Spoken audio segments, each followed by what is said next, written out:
deliberations. We bring before you those for whom the coming days will be difficult, and ask that your loving care would surround them as we meet in your name. Lord, in your mercy, hear our prayer.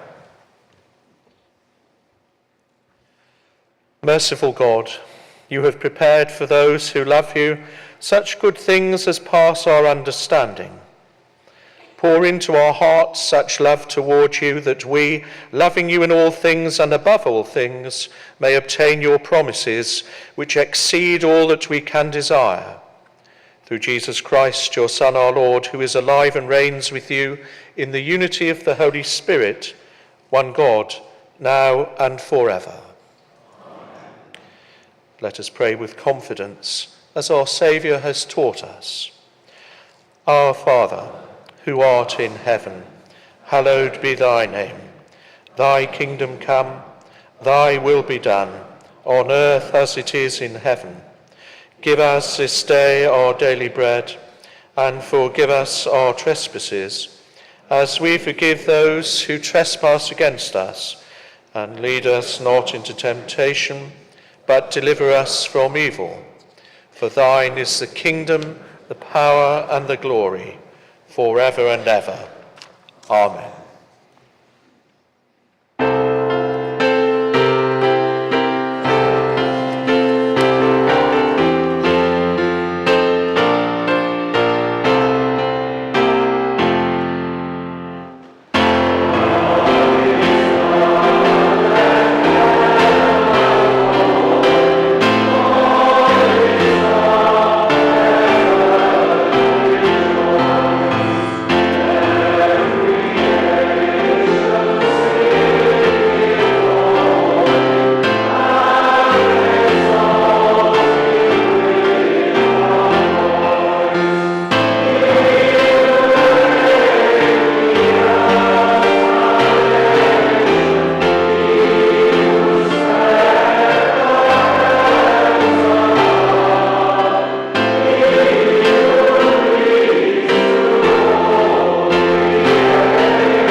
As we bring before God all that lies in this day ahead, and ask that it may be a day characterized by his eternal and loving kindness.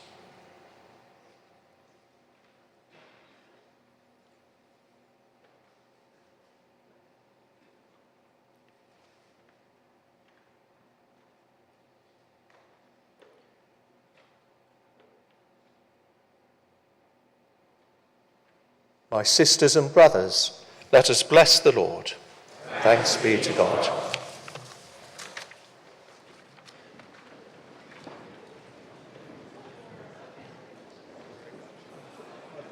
Thank you.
Good morning, Synod.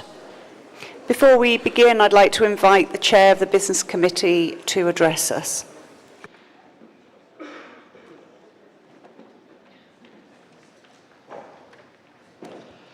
Thank you, Chair. Robert Hammond, Chelmsford 273. Understanding Order 9, I'd like to propose a variation in the order of business so that item 508, the Legal Officers Annual Fees Order 2024, and item 509, the Ecclesiastical Judges, Legal Officers and Others Fees Order 2024, be taken following item 24, Living in Love and Faith.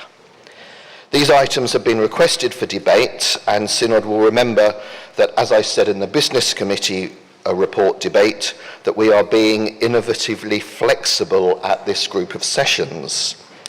What that means in practice is that if the LLF debate ends this afternoon and there's time, we will take the legal fees orders then.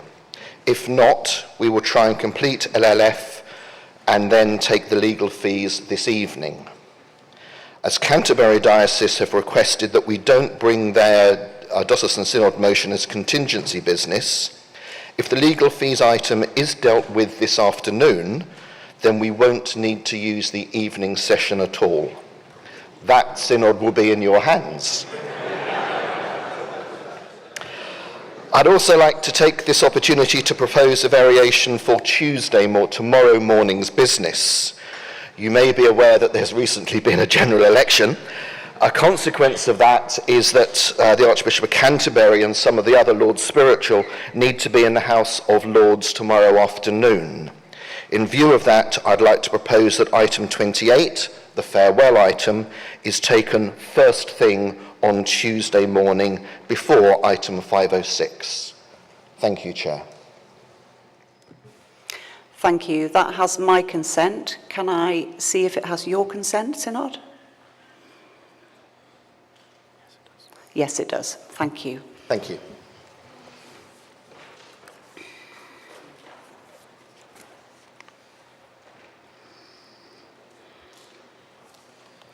We now come to item 21, which is the presentation. After the presentation, we will come to item 22, which is a motion and debate. So for item 21, I'd like to invite the Bishop of Stepney to come and address us.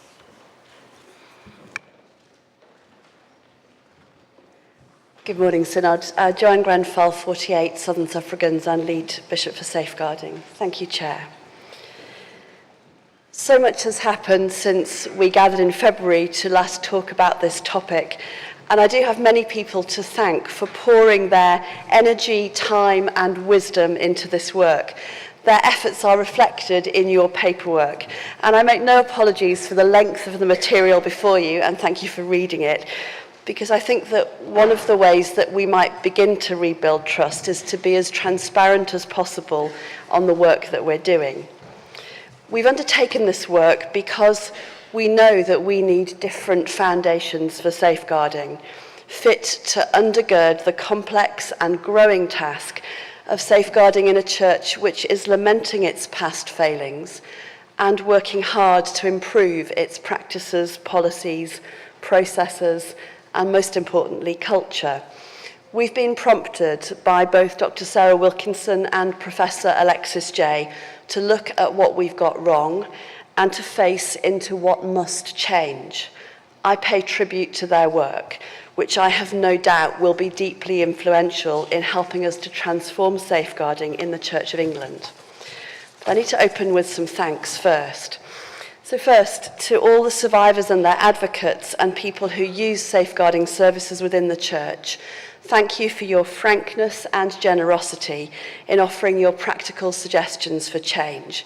We've appreciated strong and wise survivor representation on the response group and others joining us for focus groups, where we've been able to benefit from your knowledge and experience. So thank you. Thank you also to the thousands of people in parishes, lay and ordained, who are working day by day to make every church, chaplaincy and missional community safer. To safeguarding professionals in dioceses and the National Safeguarding Team, thank you for your patience and professionalism while we've asked difficult questions which we know affect you deeply. And a huge thank you too to you, General Synod members. Many of you have joined in with this deep engagement of recent months. 145 of you responded to our survey, and when we announced focus groups of General Synod members, they filled up so quickly that we had to add further sessions, so thank you. I'm grateful to everyone in the response group who's encouraged, challenged and advised me on this work. Of those who are not Synod members, which is most, some are here today in the gallery and others watching online at home. Thank you.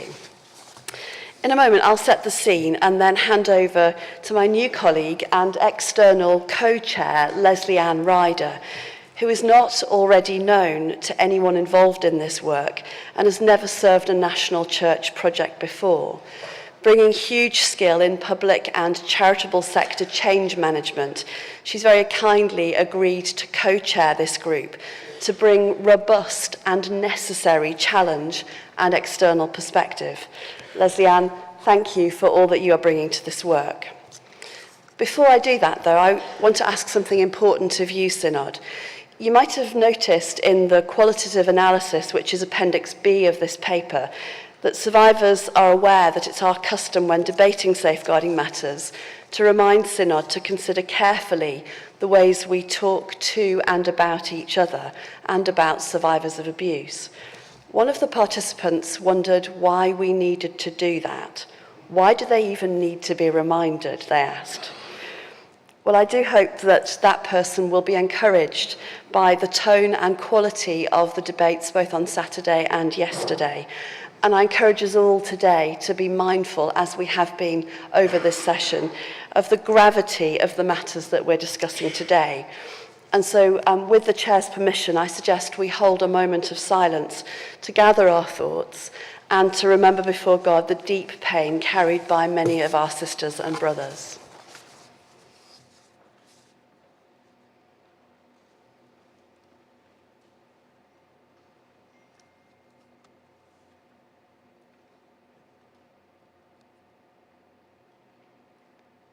Thank you. So, to set the scene, in February you commissioned me to bring together a group to help oversee the work that you requested. And I hope you'll see from the paper that we've done what you asked. We have delivered deep engagement and have listened and learned from you, from each other, and from other organisations. This paper outlines some indicative models which might deliver what you've asked for. They're not proposals from the centre, from Church House or from the House of Bishops, but instead a reflection of careful and deep engagement with survivors, people in parishes, General Synod members and others. We've tried to identify areas of consensus which we might build on and not propose something which is unworkable or would not command widespread support.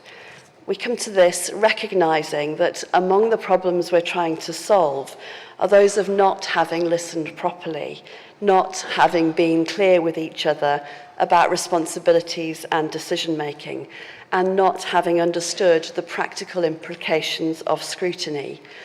These failings are detailed in the Wilkinson report. I'm determined that we will not make these mistakes again. And indeed, for our collective credibility with survivors, we cannot afford to make those mistakes again. So I invite Lesley Ann Ryder now to lead us, as she does so well, through some of the critical questions that have been raised. Lesley Ann.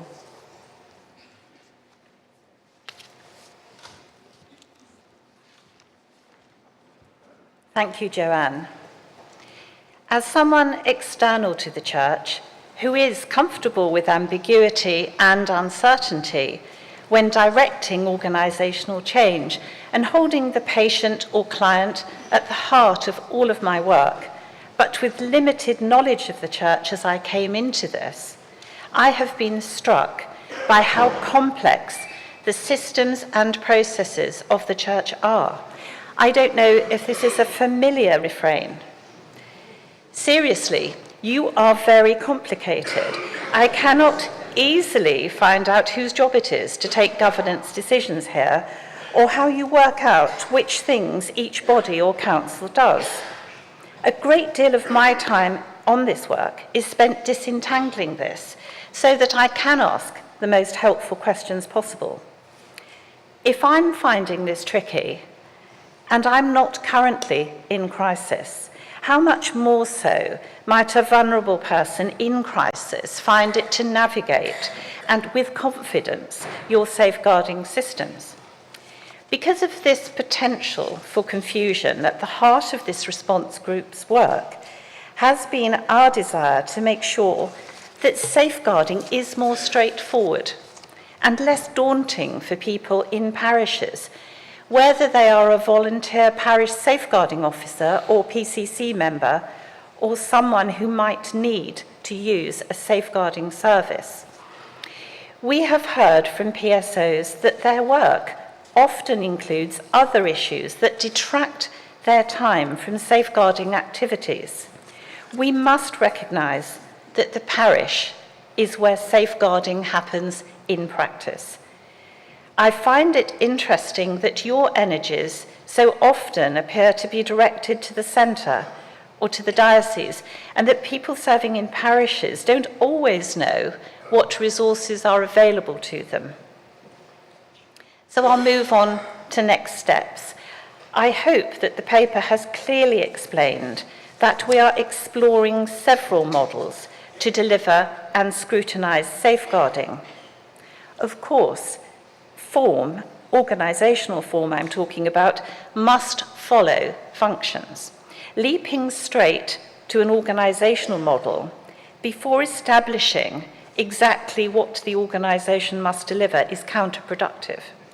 So we have needed to refine our vision of the functions before deciding whether to create new charities or other forms of non-profit organisation. That function definition is the point at which we find ourselves at present. The model descriptions we outline in the paper are indicative and require further analysis for feasibility before clear and costed descriptions can be brought to Synod in February 2025. We clearly have more to do on these, and will need to move some elements around from one model to another until we identify a solution which we can see will work in practice and which will meet the needs of those who turn to the Church for help in a time of crisis. No change is not an option. The baseline model reflects work in progress, which is bringing about change already. Jay was right to identify professional supervision, consistency and clarity of scope as priorities. Without waiting for this paper to come to General Synod, this work has already begun, and we must acknowledge this progress and the immense amount of work which has gone into it. We're also learning from the audits being undertaken with individual cathedrals and dioceses. Having come to this from outside, I wondered whether I might find that everything is completely awful. That is indeed the impression one might reasonably gather from the various narratives and reports that we hear. I was delighted to be pleasantly surprised. I didn't know there was so much good practice. You are right to face your failings and to change. You can also be encouraged that you are doing some things really well. This was a very clear theme of the insights our engagement process gathered. Don't lose, please don't lose what is good. So that will be a priority for the coming months, to keep the helpful learning and good practice while designing models for the delivery and scrutiny that you require for the future. So I'm going to hand back to Joanne for next steps. Just a few key points to go through before we finish.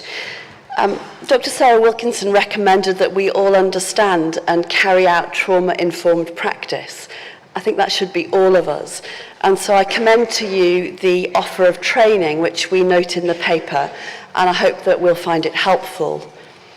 The second thing is that I've heard some really harrowing stories of people who have experienced bullying and serious misconduct by office holders. They tell us that this is not always addressed properly and that its consequences are devastating. Sometimes such matters are passed to the diocesan safeguarding team because there's nowhere else to put them. And it's not wrong that the safeguarding team should be consulted. Sometimes, in the most complicated of situations, we need a safeguarding person to tell us what is not safeguarding as well as what is. But the point is that serious, non-safeguarding conduct matters do need to be looked at properly and have a place to be handled. And safeguarding professionals need to be able to get on with safeguarding. And therefore I propose in this paper that development work in this area should happen in parallel. For the sake of good safeguarding and good conduct, we have to address this properly and seriously. Next, we've prayed this weekend for our new Prime Minister and government, and we await their response to the ICSA recommendations relating to mandatory reporting. And in the meantime, we will continue to implement our work in response to ICSA. And as I conclude, I encourage us to reflect theologically. 1 Peter chapter 2 reminds us how we're brought together with a common identity in Christ. Whilst in the past we were not a people, now we are a people, the people of God.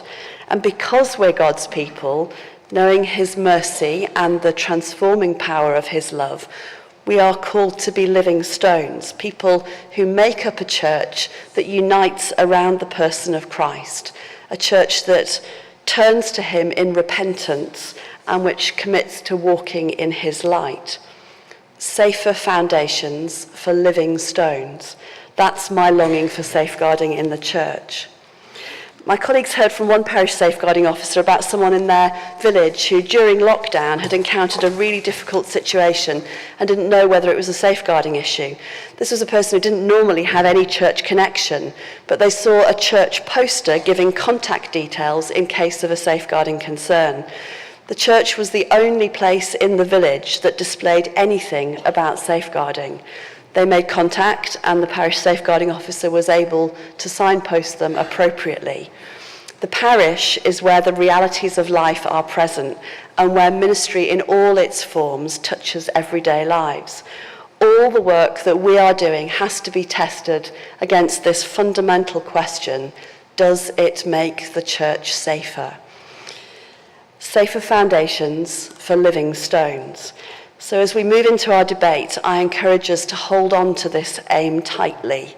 With Christ as our rock, we need to be living stones, churches with healthy cultures which prevent harm, which manage risk well, which listen to victims and survivors, and which commit to keep on learning. Thank you, Chair.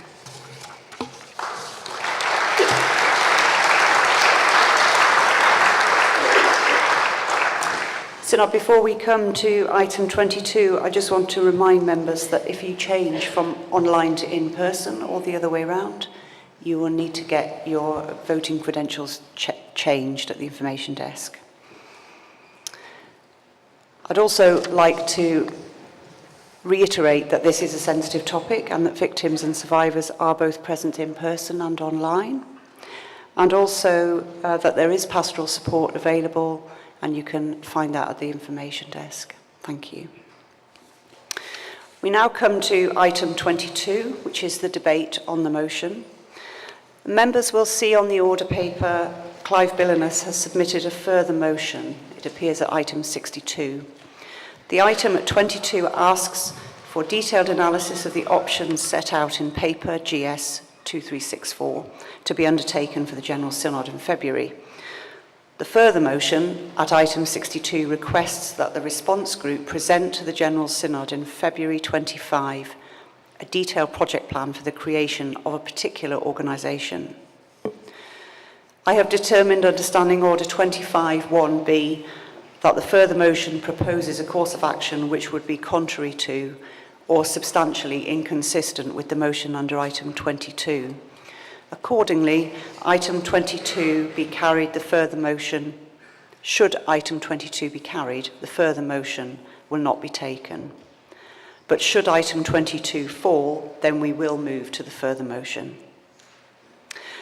I'd like to now call on the Bishop of Stepney to speak to and move item 22. Thank you, Chair. Joanne Grenfell, 048, Southern Suffragans and Lead Bishop for Safeguarding. Synod, I'm not going to spend much time introducing the paper and the motion, as you've already heard enough from me. I just want to explain very briefly the two areas of focus in the actual motion so that you understand why we've highlighted them. So first, the question of definitions and spiritual abuse. Engagement's shown a real strong response on this and a variety of views. But the nature of pastoral ministry means that conventional definitions of vulnerability can be quite limiting. And so I really want to remember that the church is full of vulnerable people, all of us, who might be vulnerable at different points in our lives. And we have to be aware of the potential for power to be misused and for hurt to be caused. And I wanted to draw your attention to this because this question of definitions is something that we would really welcome further feedback on. The second point, and this may be difficult for me to hear and for colleagues to hear, is that there is real concern about the role of bishops in decision-making around safeguarding. That's a very marked response that we need to hear. And I do want to point to the appendix written by our interim theological advisors, a really excellent appendix, which does remind us of the ways in which bishops can and should delegate tasks and be open to feedback and challenge. And so I do encourage you to engage with that thought and for us to work out how we can take responsibility for what we need to, but make sure that safeguarding decision-making is held with safeguarding professionals. So just two very brief points, but I hope that they will lead you into deliberation about some of the decisions that lie ahead for us as a church. And so I look forward to hearing your thoughts. Thank you. This item is now open for debate.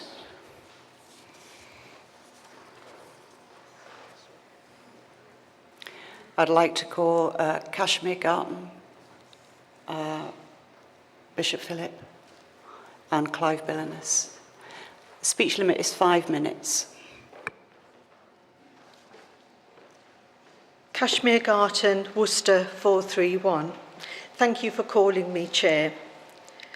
I fully support this motion and declare an interest as the interim chair of the National Safeguarding Panel that provides scrutiny of safeguarding practice in the Church. I would like to thank Bishop Joanne and the response group for conducting such a thorough and wide-ranging consultation that included consultation with the National Safeguarding Panel. GS 2364 provides a comprehensive overview of the consultation findings, but also highlights the complexity of this work and lists the areas for further work in relation to potential models of independence and definition and ensuring consistency of approach. Synod, I am mindful that some of you will be disappointed that the paper does not provide a new model for immediate implementation. However, I want to urge caution about rushing into implementing a model without carrying out proper analysis and risk and impact assessments.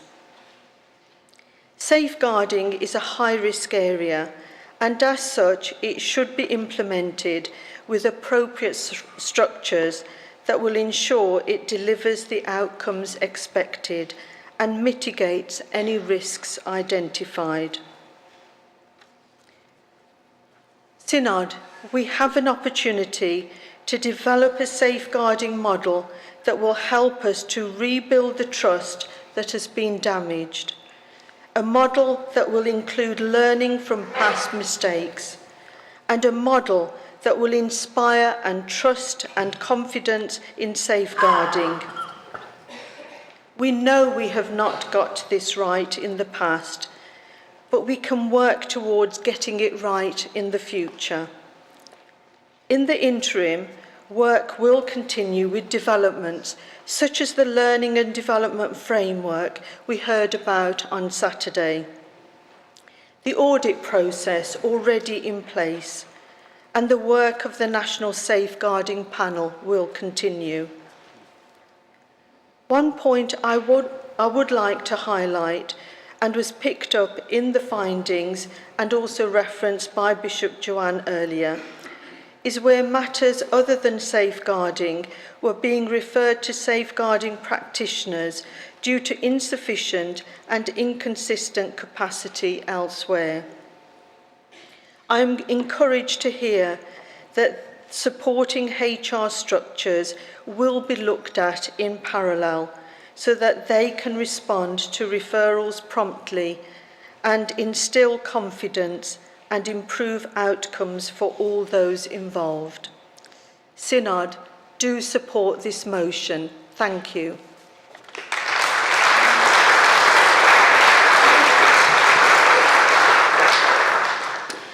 Philip North, Blackburn 008. I want to speak mostly to express my very, very deep gratitude to Bishop Joanne, to Leslie Ann Ryder and to the response team for this very measured and intelligent approach that they're taking to the Jay and Wilkinson reports and for the number of people who are being engaged in the conversation. This is an impressive piece of work and I'm immensely grateful for it. Look, I know there are many in this synod, many beyond, who are frustrated by the apparent slowness of this process and who want immediate action to implement Jay's recommendations. We've hurt too many people with our safeguarding failings, and we've traumatized and re-traumatized people too many times, and tragically we continue to do so. But the Jay recommendations are based on a methodology that has been shown to be deeply flawed and was so lacking in detail or rationale as to render them unimplementable. I'm sorry to have to say that, but to move ahead on the basis of that report would have made us a less safe church.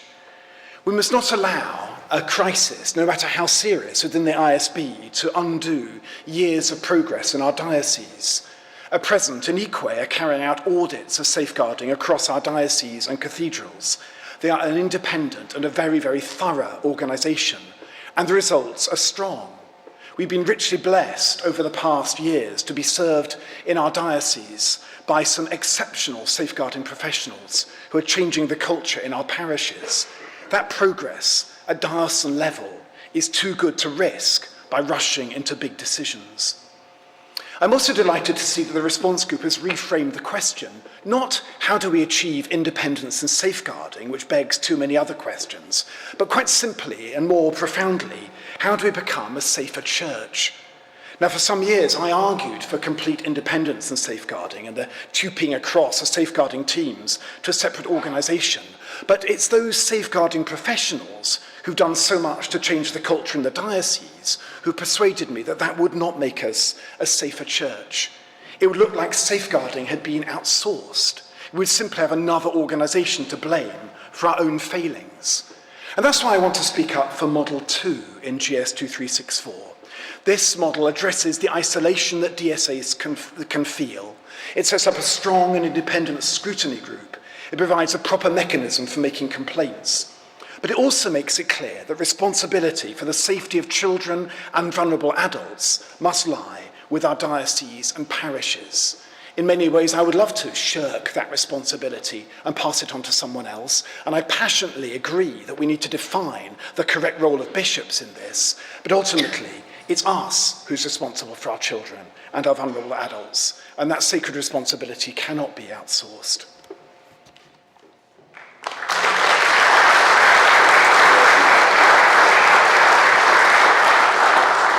Clive Billiness, you still have 5 minutes. Thank you, Chair. Clive Billiness, 306, Diocesan Europe. Members, I find myself in a very embarrassing position here this morning because I'm going to speak against this motion, not because I do not think that the paper you've been presented with is absolutely excellent. And I want to make that clear. It's an excellent paper. However, unfortunately, I have to ask you to vote against it in order to open a gateway so that later on I can hopefully address you about how creating a project plan to create the oversight organisation, which is effectively an ISB2, can begin to be looked at. And I'm sorry that we have to go through this gateway to get to that point. And I'm not going to argue for that now because you will have a chance to reject that separately if you choose to do so in a little while. We've just got a new government, and all governments come in and they talk about what we're going to do in the first 100 days. Well, it's been more than 100 days since we met last time, and I think we're getting to the point now that we can think about this for a very long time, and there are some very complicated questions which have been detailed, and they're going to take a lot of thinking, and this is going to have to be an escalator process. We're going to have to go through this in stages. But I think we have to begin to make a start, and what I don't see in here is a start. I see more thinking, and I think that we've reached the point now where we have to show some faith to the survivors. We need to show that we're beginning to get on with things, which is why I'm going to be asking later for a plan. I'm not going to be asking for deliverables, I'm going to be asking for a plan. This motion asks us to welcome the report. I'm sorry I have to ask you not to welcome it. That doesn't mean that we don't note it. We do not acknowledge it, and I absolutely acknowledge it, and I thank everybody who's been involved in this because I can see how much thinking is going on. But I think we're reaching the point where we need to begin to see action, and therefore I'm going to, with actually deep regret, ask you to vote against welcoming this report, but like me, I'm sure you're going to acknowledge and note it. So, Chair, I beg to oppose the motion. Bishop, with regret.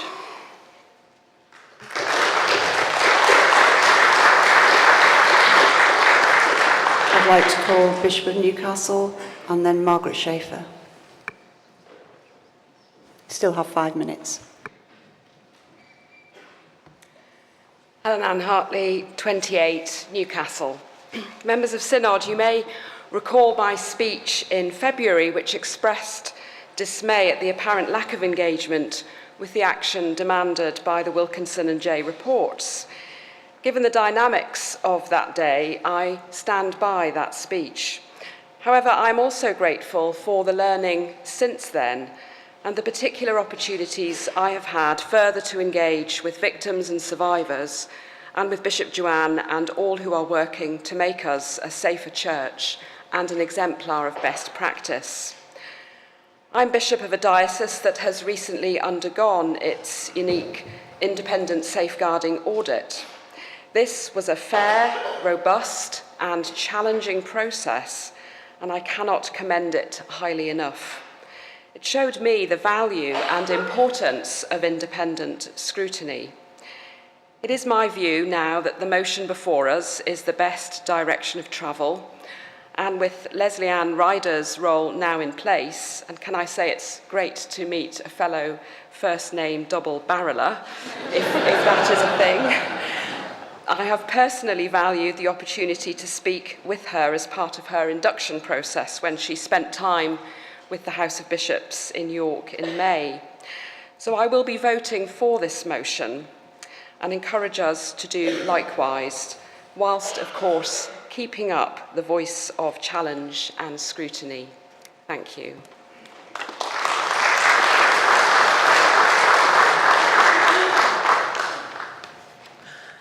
Margaret Sheether, Gloucester 316. Thank you, Chair, for calling me. I'm not going to stick to the script I'd written for myself because much of what I wanted to say has been fully covered eloquently by Bishop Philip and by Kashmir. But I did still stand to speak because I wanted to stress how important it seems to me it is that we support this motion as a whole and the risks involved in trying to pluck one piece out of it, as Mr. Billinus has suggested, and address that without seeing this whole complex picture altogether. I would be very concerned if we didn't pass this motion, because where does that leave all of our colleagues who've been working so hard in the response group? What brief would we be giving them? So I really only want to say that I would continue to urge you to support this motion and take forward the careful work that's been so well done, and is delighted to meet Leslie Ann Ryder and the wisdom that she's bringing to share with us in this very complex process. Thank you. Thank you. The lady at the top of the stairs. Yes, that's you. Judith Maltby. And you. Thank you. I am going to change the speech limit to 3 minutes. Thank you. Michaela Suckling, Sheffield 411. I'd like to thank the lead bishop and the response group for their hard work and dedication to this process, as evidenced in GS 2364. When considering the options set before us, I can see that for some, the idea of complete independence may be tempting, and Model 4, as set out in the paper, would be seen to be the best way forward. I would like to invite you to consider our experience within the Diocese of Sheffield. Unfortunately, we have experience of 2 local authority children's services failing our children, young people, and their families. In Rotherham, we had the child sexual exploitation scandal, which showed gross failings in not only children's social care, but also South Yorkshire Police and our local NHS services. I worked as a forensic nurse at the Sexual Assault Referral Centre in Rotherham between 2012 and 2015. In Doncaster, children's services were so bad that in 2013 the Department for Education ordered that services be removed from the council to England's first Children's Trust after a review found a culture of failure and disillusion obstructing every attempt at reform. The Children's Trust was initially an independent company. It was then under the council's arm's length ownership, though operationally separate, and Doncaster Council has now regained direct control of children's services. I worked as a domestic abuse navigator with Doncaster Children's Trust in 2015. I would like to humbly challenge the assumption that operational independence is the only and right way to serve victims and survivors best. Professor Jay did not recommend that operational responsibility be removed from Rotherham Council, despite clear evidence of 1,400 children being let down by multiple agencies over a number of years. It's worth noting that Rotherham's latest Ofsted inspection in 2022 rated them good in all areas, and there was good progress against identified actions, and that a new Director of Children's Services and strengthening of experience in senior management have continued the improvements. During our debate yesterday, it is clear that some sole survivor victims felt the NST response was good and have felt well supported. Doncaster, on the other hand, did not fare so well.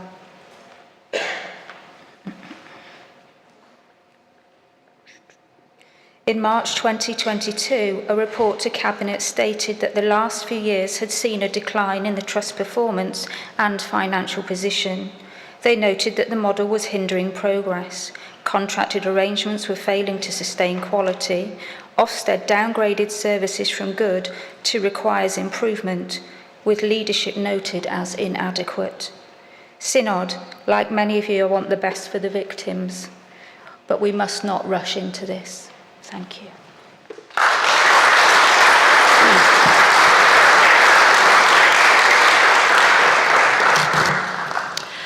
Judith Maltby, University's TEIs 452. Thank you, Chair. I want to speak in support of the direction of travel of this paper. I'm a convert on that, if nothing else. It's been discussions with my own, I'm based in Oxford Diocese, discussions with my own excellent DSO, Diocesan Secretary, and with survivors. And I particularly recommend to Synod Gilo's blog on the Via Media website, Via Media blog. That's been very crucial to me. I think we need an organisation B+, with real teeth and independence and detached from central structures. And I understand the plea of bishops that they want to retain responsibility in this matter, and that's right as chief pastors. But with responsibility comes accountability. And an enhanced organisation B with teeth, with real independence, sorry, the teeth references, but true independence, ability to receive complaints and appeals, could provide that, and that can't be set aside by episcopal authority. And the elephant in the room, or one of the many elephants in this room, is what if the bishop or the archbishop is the bad actor, as either as the perpetrator or, as we know much more commonly, failure to handle disclosures properly, thus re-traumatizing the victim. And this is an ancient history. We've got very recent examples. And my confidence in it was a bit shaken by the way the bishops voted in this chamber yesterday on Robert Thompson's private member's motion. It was, I hope, not a vote about, it's the difference between control and responsibility. And I think we need to tease that out. So responsibility must mean accountability and a real way to be held accountable for this chief pastoral responsibility of safeguarding. I get that, Bishop Philip, what you're saying about that. But you've got to be held not just responsible, all bishops, not only responsible, but there has to really be a way of being accountable. We can't have more reviews and reports that dealing with failures that happened years ago and are still trundling through the system. So yes, general direction of travel, we need responsibility and accountability. Thank you.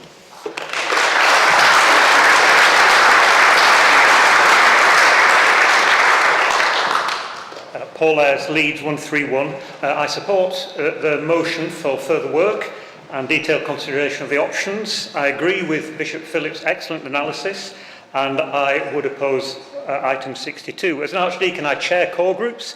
I sit on Bishop's staff, on the board of directors, on the Diocesan Safeguarding Advisory Panel and the operational group. I talk to DSAs all the time and to the parish safeguarding officers in all my 70 parishes. And the feedback in the documents and what I hear in my own diocese indicate that there's some interest in having an independent scrutiny body, but not an independent operational body.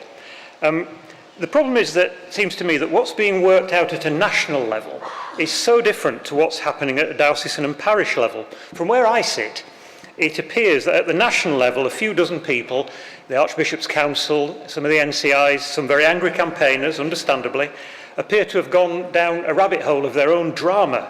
They say that safeguarding is a car crash, that there's no trust, that everything is completely broken, and none of that is true at a local level. Here, safeguarding has vastly improved and is constantly improving. Our DSAs are brilliant, our PSOs are generally highly dedicated, well-trained and very effective. We're also getting better and better at triaging so that disgruntled people with a grievance can't simply play the safeguarding trump card.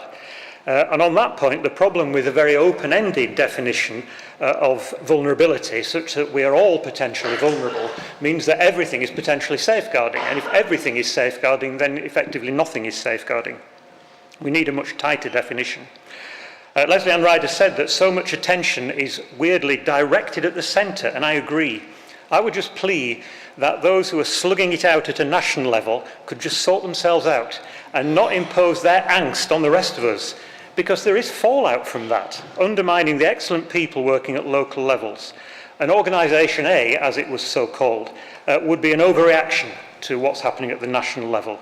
It's not all completely awful, and I'm glad that the Speaker was pleasantly surprised and encouraged. Please can the attackers and defenders at national level take the heat out of their battles and let us get on with the important work at local level, which is doing so well and constantly improving. Thank you.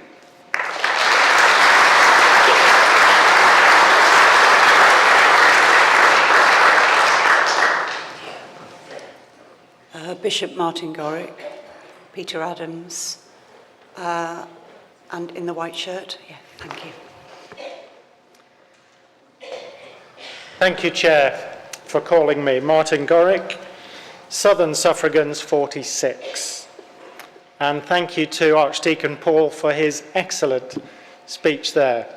Without good safeguarding, our church cannot be good news for the nation. And I'm so grateful to Bishop Joanne, Leslie Ann Ryder for their work and wholeheartedly support this motion. Our Diocese of Worcester has just undergone the most rigorous audit imaginable from INEC. I oversee under Bishop John safeguarding in the diocese and can testify to the work put in preparing and going through that audit. We're the 7th diocese to go through it, and I was told that so far they have found safeguarding in dioceses to be at least on a par with the very best charities in the UK. And that backs up Paul's comments. I applaud the work of so many PSOs, DSAs and others who have made this possible. So my plea is just that we can let the INEC audits carry on, do their work, that we can learn from the feedback that's coming from them and feed that into the proposals as they are being developed. Thank you.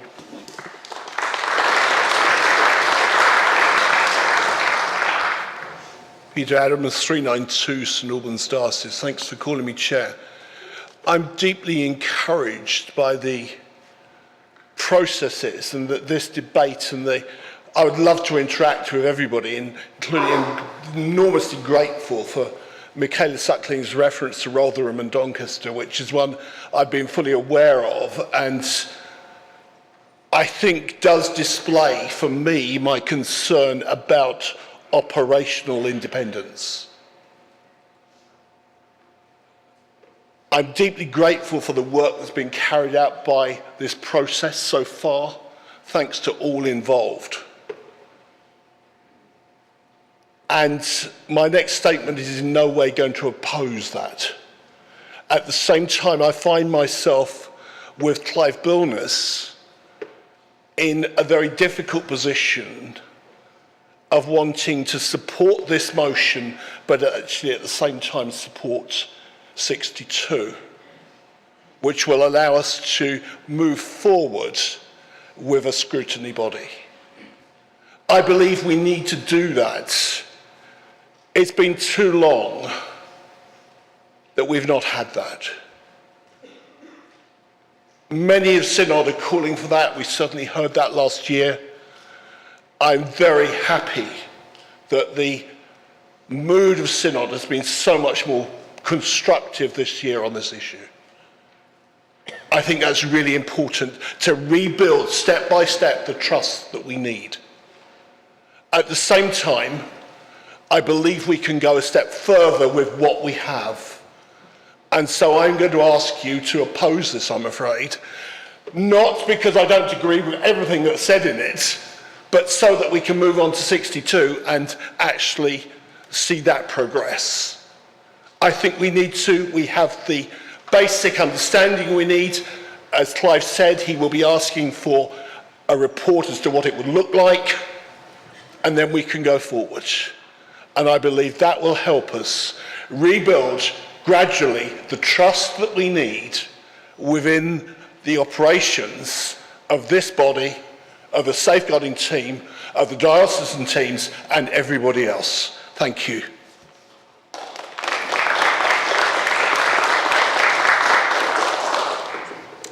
Jenny Bridgman, Chester 88. I do support this motion and I think it does offer us the best way forward for all of us, but not least those who are victims and survivors and those who are with us today as we debate.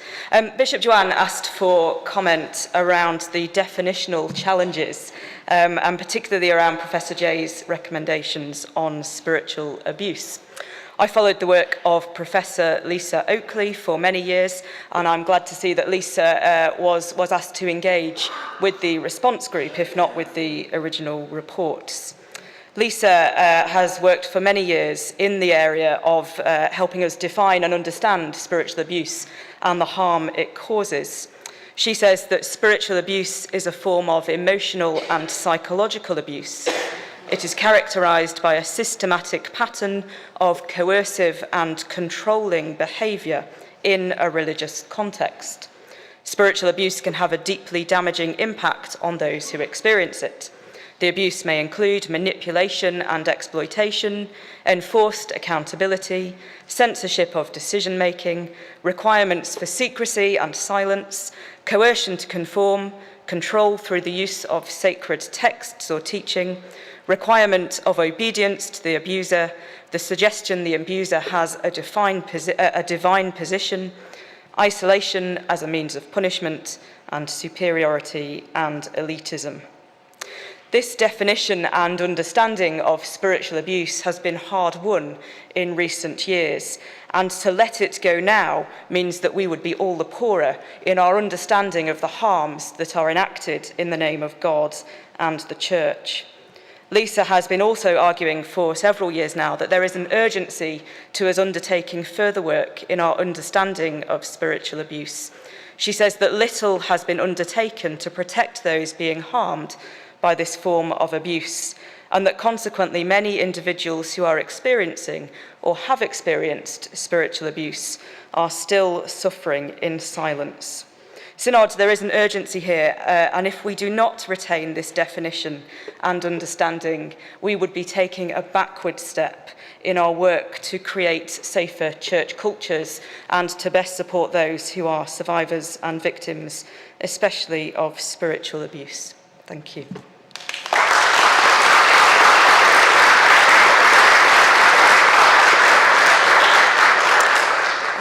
Yes, the lady there, and then... And you in the stripy top, thank you. And then afterwards I'll be putting a motion for closure.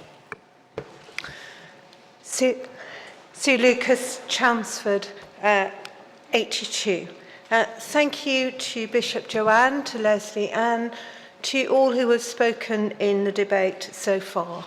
I would urge Synod strongly to pass this motion, and with a certain amount of sadness, actually also not to move to the following motion. Listening to the debate yesterday and also today, I'm struck that being heard is sometimes a matter of stories and experiences being heard. It is also sometimes a matter of asking the right and the deepest questions, and asking the right and the deepest questions on the record.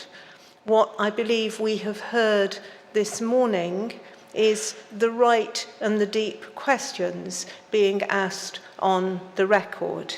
In particular, I was delighted to hear that organisational form must follow function, and that the work of the response group has and continues to be deep engagement with function.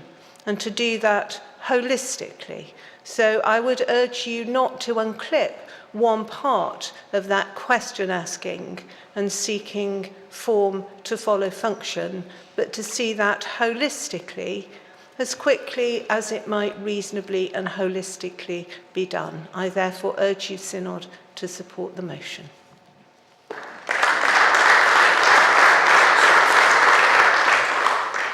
After the next speaker, I call Alison and the Archbishop of York. Andrew Bell, Oxford 374. I welcome this report and all the work that's gone into it. Thank you very much.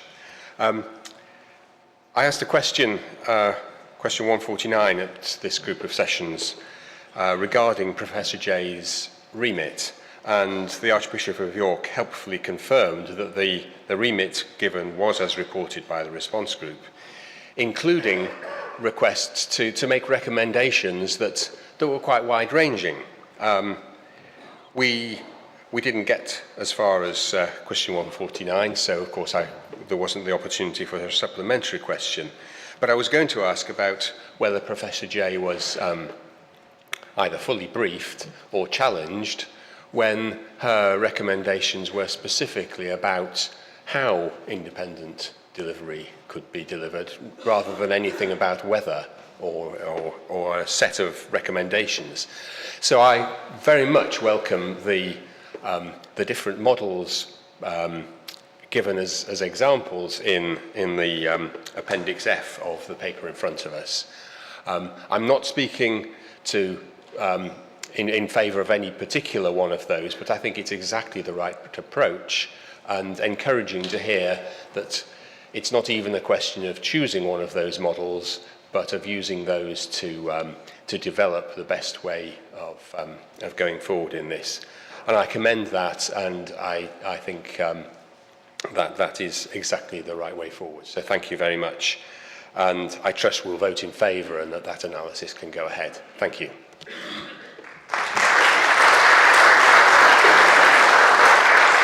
Alison Coulter. Alison Coulter, Winchester 428. Thank you, Joanne, for all the work you do on our behalf. And Leslie Ann, welcome, and thank you for your help and support. I find myself, though, disagreeing with a very small thing you said in your introductory presentation, Joanne, when you felt that we had a good discussion yesterday. Because I was really sad and disappointed to hear in this chamber again angry voices who are not confident that we're making progress with safeguarding. Because what we heard yesterday in this chamber was concern that we're not hearing and listening to and involving survivors in our work. So I realise you won't have long in your summing up speech, but I do want to be reassured again, and I want Synod to be reassured that we are working with and involving survivors in these plans, and that we're looking at the best way to hear survivor voices and to allow them to shape our structures. So I'm very pleased, Leslie Ann, that you were able to spend time with the House of Bishops, but I need to be reassured that you have spent similar time with survivors and with laity, who are 98% of the Church, and with our dear clergy who are on the front line in parishes. And I want to thank Judith for speaking about the role of bishops and reminding us that with rights comes responsibility and accountability, and I ask the response group to pay particular attention to this and to power.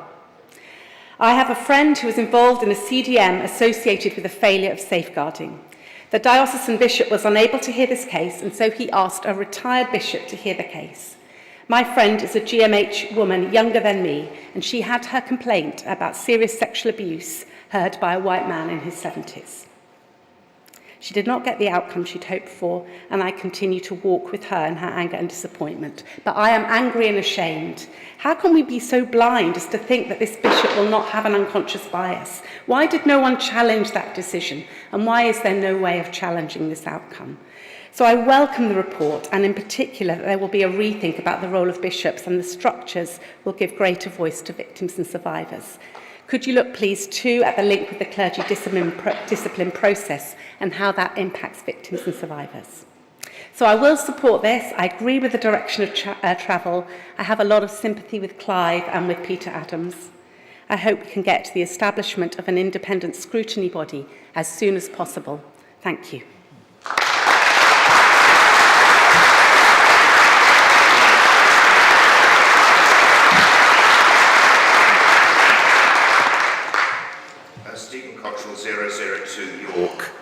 So I think probably with all of Synod, we want to express our deep thanks, Bishop Joanne, to you, and Leslie Ann, to you, and to those with whom you're working for the way that you're helping us to face up to this and take things forward.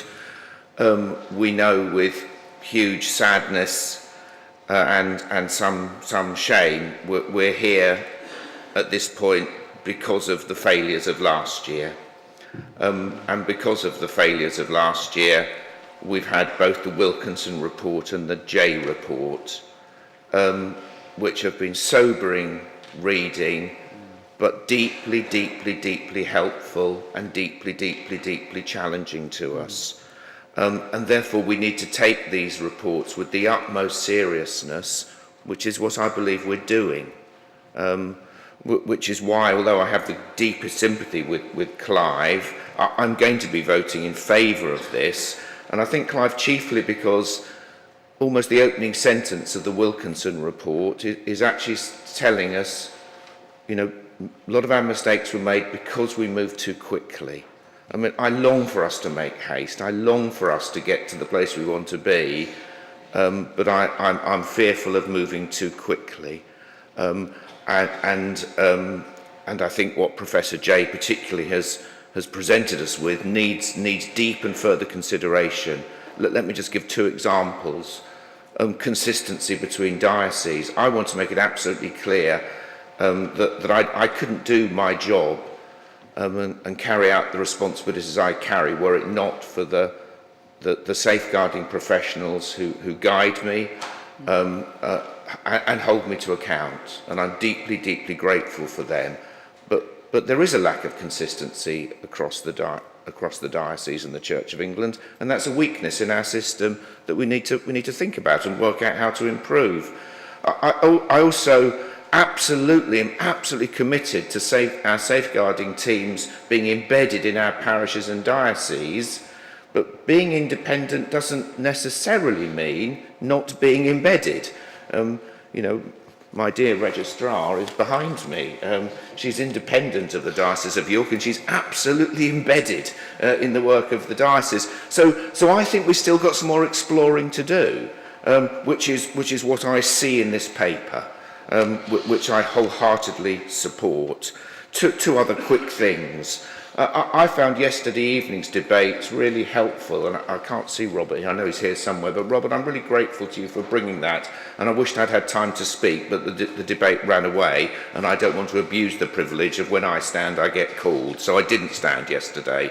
But I thought your point about co-design of reviews was a really, really important one that I want to assure you I've heard, and I think all of us have heard, and from what Alison's already indicated, that is something we're determined to look at. And I also want to say to Judith, and I think I say this on behalf of all the bishops, we are aware of where we've done things wrong, and we want to be held accountable, and we recognise that as part of our responsibilities. That is the change we're looking for. Thank you. I would like to test the mind of Synod on whether this item 22 has been sufficiently debated. I therefore put the motion for closure on item 22. All those in favour? Thank you. All those against?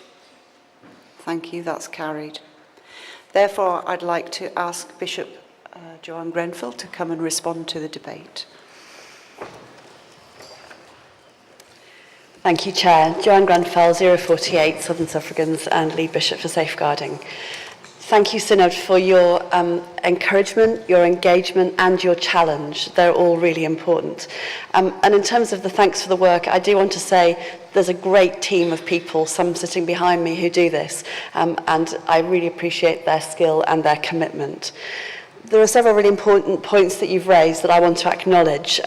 So one of those are about the value of audits and building on those. Really important points about spiritual abuse and holding on to that definition. Also concerns about not outsourcing responsibility, but balancing that with accountability, because bishops can be bad actors, and we have to face that and pay attention to those questions of power. I wanted to address the points made eloquently, thank you, by Clive Billinus about Organisation B. One of the reasons that we didn't do this is because I thought that if I brought just an Organisation B thing to Synod, you'd all say, you're doing the easy bit and you're ducking the hard bit. But I also want to say that Organisation B and A have to be connected to each other. We have to work out where they sit in relation to each other. Does Organisation B, to use a phrase that's already been used, have teeth? How does it work? And so I think keeping that level of challenge around how those parts relate to each other feels really important, and that's why I would say we will deliver what's being asked in terms of a project plan for Organisation B, and we would hope to bring that to Synod in February, but we want to keep them integrated because they have to work together. I also wanted to address the question about Professor Jay and how far we kind of pushed her on independent models. We were really careful. She's an independent person and would brook no interference, as she made clear. So what she has delivered is fitting with the brief that we gave her. It's not a kind of off-the-peg three-piece suit that you put on and walk out of the shop with. It's more like a tailor's pattern that you have to size and shape, and it needs buttons and zips so it doesn't fall off when you walk out the door. There is more work to do, and that's why we're doing this really carefully now. I also wanted to address the really important points that Alison Coulter made. I really hear what you're saying, and in terms of the particular example you've given, that grieves me. And we have begun some work within the NST to talk about the pathways through clergy discipline and how advocates could be involved, how this could be done better in terms of understanding and justice, because I recognise that it doesn't feel like justice has been done sometimes. So yes to that, but also to the question of the involvement of victims and survivors. Leslie Ann has really held us to task on this, meeting individually with victims and survivors, working out how they can best contribute in focus groups and on the response group. What are the barriers to access for them and for others? And I think I've really appreciated that challenge and skill that's come from working in her professional career with vulnerable adults and in charitable and public sector areas, that it's made us do this better. So I want to reassure you just how seriously we're taking this. Finally then, to sum up, I really do see that change needs to happen. I wouldn't be here doing this if I wanted to keep things the same. But I also want us to build on the good change that is already happening and not discard that for some model that sort of sits over there that we think might make everything better. This has to be worked through really carefully. So I encourage us to build on what's going on, but to keep the challenge high and to keep the pace up as fast as is wise. Thank you. So I think I now need to move the motion in my name. Thank you, Synod.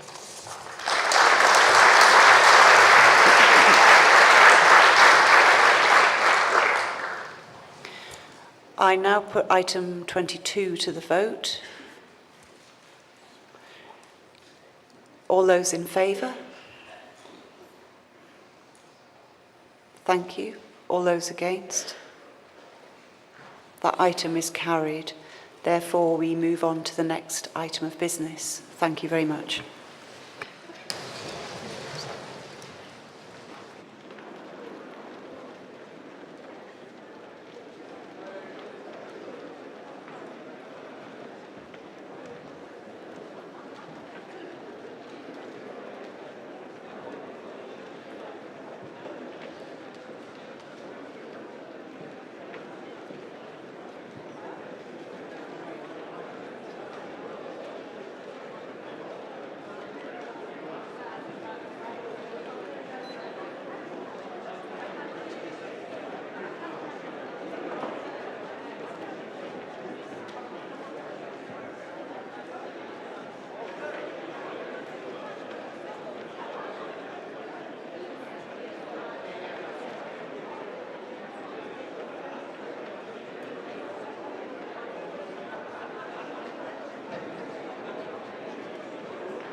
Synod, we now come to item 23, for which you need papers GS 2351A and 2351B.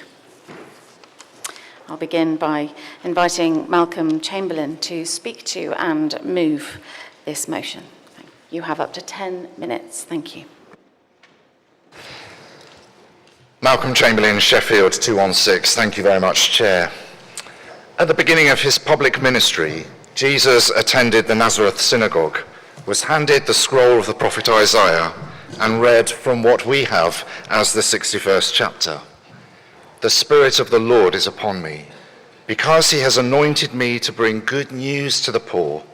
He has sent me to proclaim release to the captives and recovery of sight to the blind, to let the oppressed go free, to proclaim the year of the Lord's favour. Jubilee, the original and true levelling up agenda that Jesus saw as his messianic mandate. Today, he said, this scripture has been fulfilled in your hearing. Synod, our debate today is taking place at a critical political moment. The electorate has spoken and we have a new government. The motion before us, originating from Hallam Deanery Synod and overwhelmingly supported by Sheffield's Diocesan Synod, notes the essential work being done by churches and others in meeting human need while highlighting the real inadequacies in social security provision, calling for better. As we meet just days after the general election, we have a significant opportunity today as followers of Jesus to highlight to our new government the need for compassion and justice in the way that our nation cares for its most marginalised citizens. Good news to the poor, the year of the Lord's favour. Just before Christmas, I had the privilege of visiting a church-run food and clothing bank on Wynn Gardens, one of the most economically deprived housing estates in Sheffield. The warm relationships between the volunteers and the customers was clear to see, and the fact that a small worshipping community has started meeting is a cause for celebration. Even so, it was a sobering experience. The food bank operates from a damp basement and a social housing block with minimal facilities. Given the high demand for support on the estate, the available space is pretty much crammed full with food supplies, with just one very small area set aside for discreet conversations with those needing emergency advice.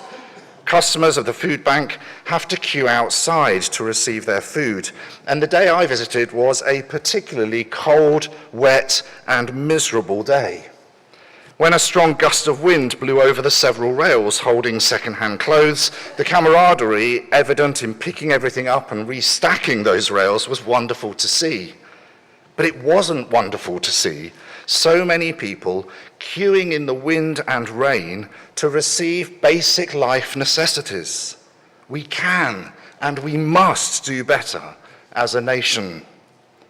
A couple of weeks prior to this, I'd visited a different food bank and met a volunteer who, as a former customer of the food bank, told me that if the food bank had not been there, she simply would not have survived.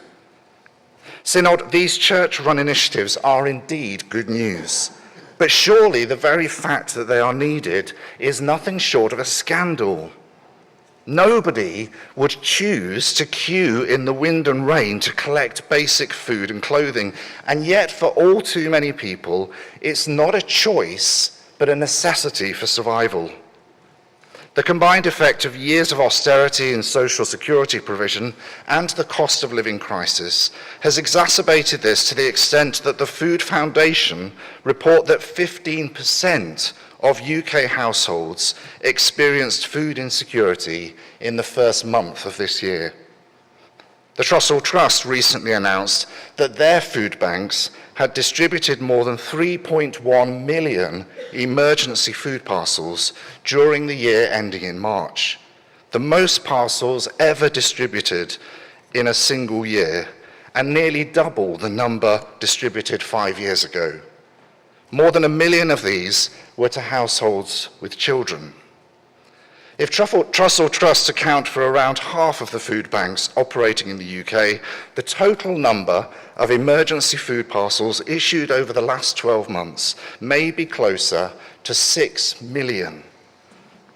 The Children's Society expect the number of children living in poverty in the UK to reach 5 million this year.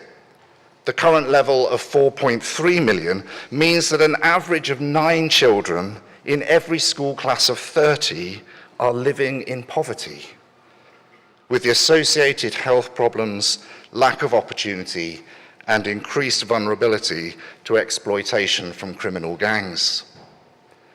In January, a major report on poverty in the UK was published by the Joseph Rowntree Foundation, based here in York. And in the foreword to the report, the Group Chief Executive, Paul Kissack, described the drastic rises in very deep poverty and destitution in the UK. And he wrote this: extreme forms of hardship, like having to rely on charity to be able to eat or stay warm, have become shockingly commonplace. This is social failure at scale. Food banks are an essential provision, but the Trussell Trust and others agree that they and other social initiatives are not a satisfactory way of tackling the underlying problem of poverty in our society. Public policy needs to go further upstream to address the root causes. In their election manifesto, now the basis for government policy, we read this: Labour is committed to reviewing universal credit so that it makes work pay and tackles poverty. We want to end mass dependence on food emergency parcels, which is a moral scar on our society. Good news for the poor. Synod, we have a unique opportunity to work with this new government, one with a very large majority, to make this commitment a reality. In February 2023, the Joseph Rowntree Foundation and the Trussell Trust launched a joint campaign calling for an essentials guarantee to be embedded in social security legislation, tying the rate of benefit to the cost of basic essentials for adults in a household so that nobody has to go without basic necessities. As the General Secretary helpfully highlights in GS 2351B, there is a precedent for this in the way government provides a guaranteed level of income for people over the state pension age, calculating pension credit by comparing a person's income with the amount on which it is needed to live. Clause F in our motion calls on the House of Bishops to engage with His Majesty's government to press for a review of social security provision and its adequacy, in the hopes that a similar scheme can be introduced for all in receipt of universal credit. These conversations have already been taking place with the relevant ministers of the previous government, and by passing this motion today, we will place the will of this synod behind the continuation of this important work with our new government. Of course, any action to reduce poverty, whether through the Essentials Guarantee or any other means, will not come cheaply. Our new government faces acute financial challenges, and there are many calls on its resources. With pre-election promises not to raise personal taxes, it would be easy to despair of ever tackling poverty. But Synod, we must not give up. Poverty is causing too much suffering and damage for us to simply accept it as an unavoidable inevitability. Despite the financial challenges, we are not a poor nation incapable of caring for our most vulnerable citizens. I've been encouraged by the contributions from the former Prime Minister, Gordon Brown, who has contributed to this debate. In describing a child poverty pandemic, he has made several creative and realistic suggestions of ways in which the necessary resources could be found to tackle poverty. Where there is a will, there is a way. Synod, this motion gives us the opportunity to express that there is a will. I look forward to our debate I expect to hear much about how our churches are fulfilling the third mark of mission, responding to human need in acts of loving service. But we also must meet the fourth mark of mission, challenging the unjust structures that make such acts of service so necessary, the pastoral and the prophetic working hand in hand. As such, I very much hope that this motion will receive the overwhelming support of this synod, so that in this small way we can be good news to the poor and heed the prophet Amos's call to let justice roll down like waters and righteousness like an ever-flowing stream. Synod, I move this motion standing in my name.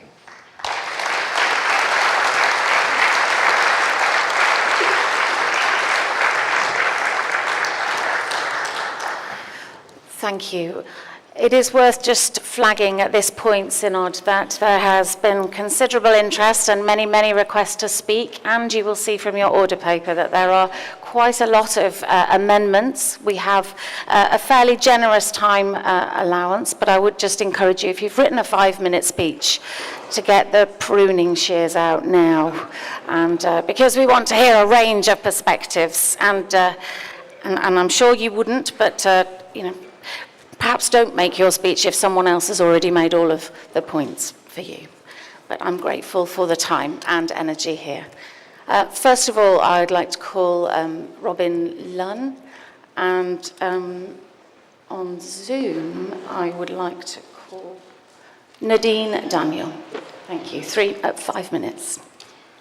Robin Lunn, Worcester 432, and you'll be pleased to know, Chair, that the pruning shears have already been put out. The world has indeed changed since the motion was first created. Harold Wilson once declared that a week was a long time in politics, and 2 years is an absolute eternity, particularly the last 2 years. The issue that the motion puts forward, however, has not changed, and the need for food banks and the cost of living crisis has not dissipated. In fact, it has grown. While issues with universal credit are undoubtedly a problem, the real overriding issue is that for so many, work does not pay enough. We have debated this often within this synod and raised this point. It will not have escaped anyone's attention that last Thursday saw a massive change in the political direction of the country. Not only did a landslide victory see Labour return to power after 14 years, but 500 out of 650 MPs in the shape of Labour, Lib Dems, Plaid, the Greens and 5 left-wing independents regard removing the need for and establishing conditions that meet food banks will not be further required. In 2010, there were very few food banks in the country.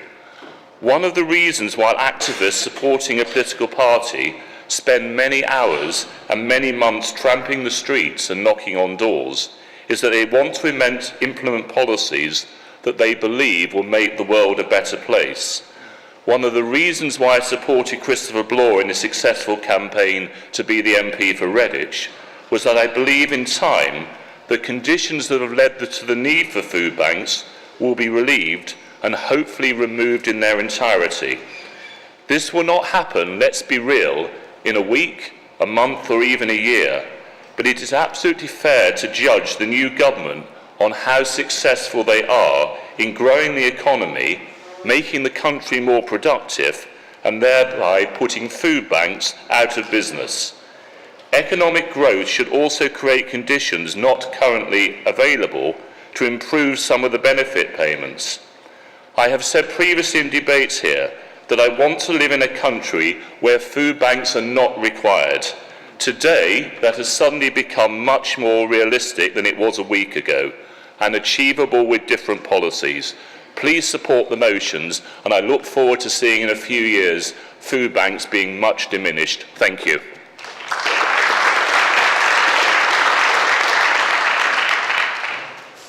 After our next speaker on Zoom, I'm going to call 2 more and then we'll turn to the amendments. So I'll call you and the lady in the green shirt at the back.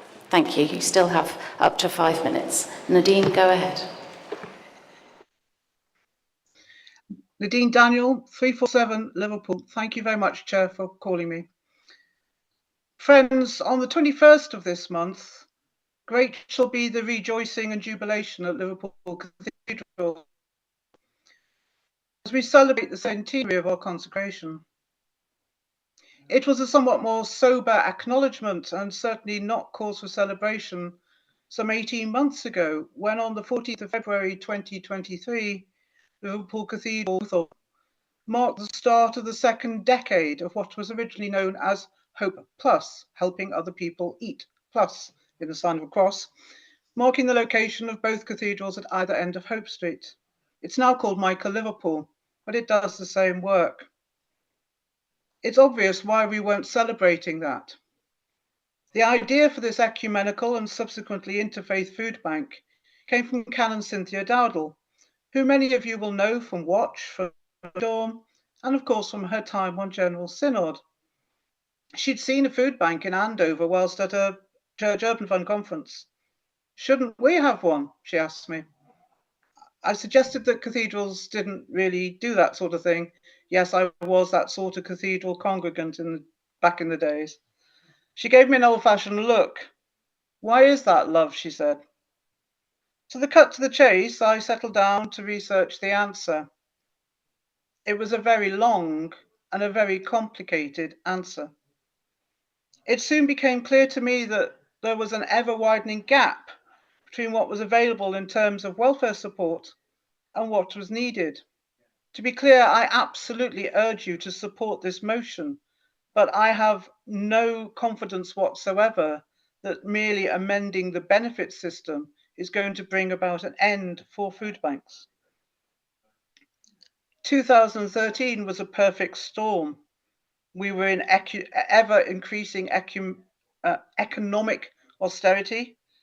We were moving into the transition towards universal credit, the ending of sickness benefit, and the increasing use of sanctions and other penalties.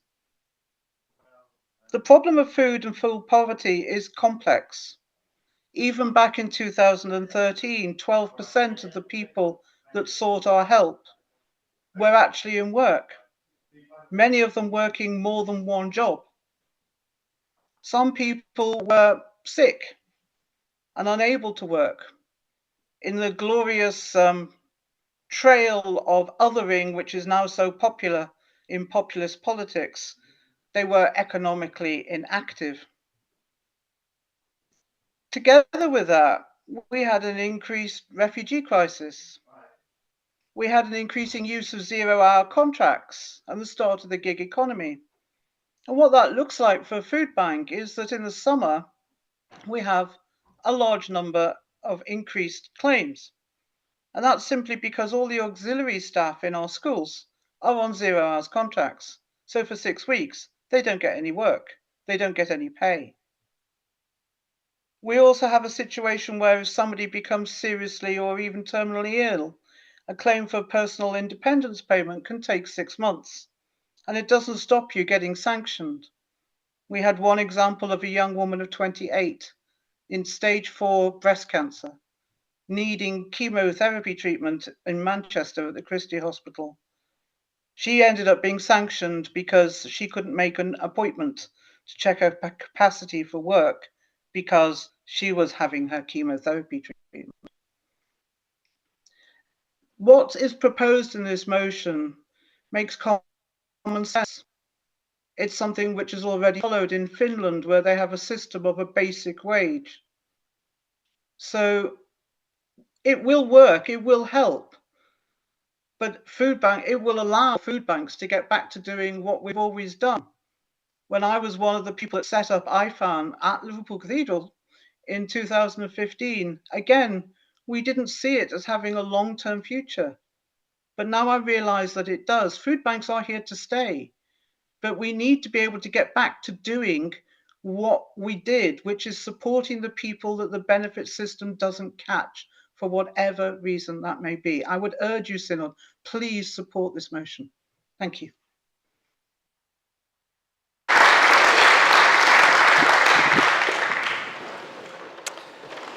Pete Wilcox, Sheffield, 37. Thank you, Chair, for calling me. I won't need 5 minutes. Of course, I support this motion, I am proud that it has its origins in our wonderful diocese, and I'm grateful to our Board of Faith and Justice for conceiving it and steering it in its progress from the Hallam Deanery to this synod. I'm also proud of and grateful to all the clergy, lay staff and volunteers who resource the many church-based food banks, multi-banks, school uniform banks and other similar forms of support across South Yorkshire and the East Riding. And yet with all of you, I long for the day when food banks are no longer necessary. I recognise their vital contribution, but I am restless about our continuing need for them. And for that reason, I want to focus attention for a moment or two on one word in the motion, which comes twice, and that's the word dependence. We value our food banks because we know so many people are utterly dependent on them, but we hesitate because ongoing dependence is not what we mean to create. So let me tell you about Rotherham Minster Connections, a wraparound service designed to support some of the most vulnerable people in the town. At its heart is a social supermarket, which up to 50 people at a time can become members of at a cost of £3 a week. This enables them to access groceries and toiletries once a week. We find that membership of a supermarket, of a social supermarket, reduces the sense of a handout and enhances dignity. Members may also take advantage of other services signposted, life skills coaching, debt and budget advice, cookery and diet classes, English conversation, digital support, and so on. The aim is to enable the member to escape a sense of dependence and find agency. Rotherham Minster Connections is designed to empower its members and give them agency in shaping their own futures. Obviously, that aim is not achieved in every case, but thank God it is achieved more often than I might have imagined.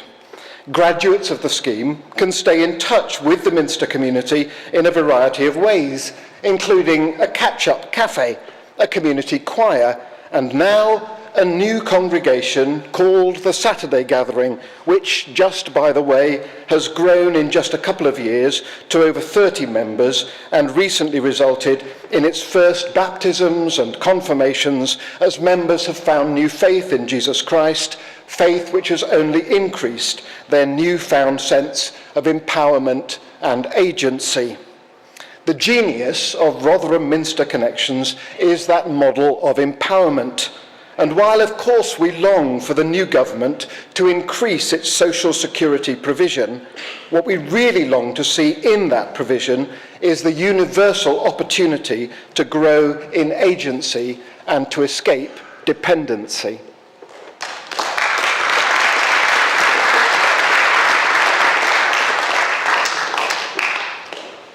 Claire MacArthur, Coventry 98. Thank you for calling me Chair. Earlier in the year, Synod, I told you about the joys and the pains of Coventry East, where I am Area Dean. Last summer, we fed in Willenhall some 600 people through the Coventry Council HAF project. As the poorest deanery in the diocese, things have got no better. We walk alongside those most struggling to clothe their children, heat their homes and provide food. People are hungry, children are hungry. Most of our schools have breakfast clubs feeding the children before they go into school so they can concentrate on their learning with a full belly.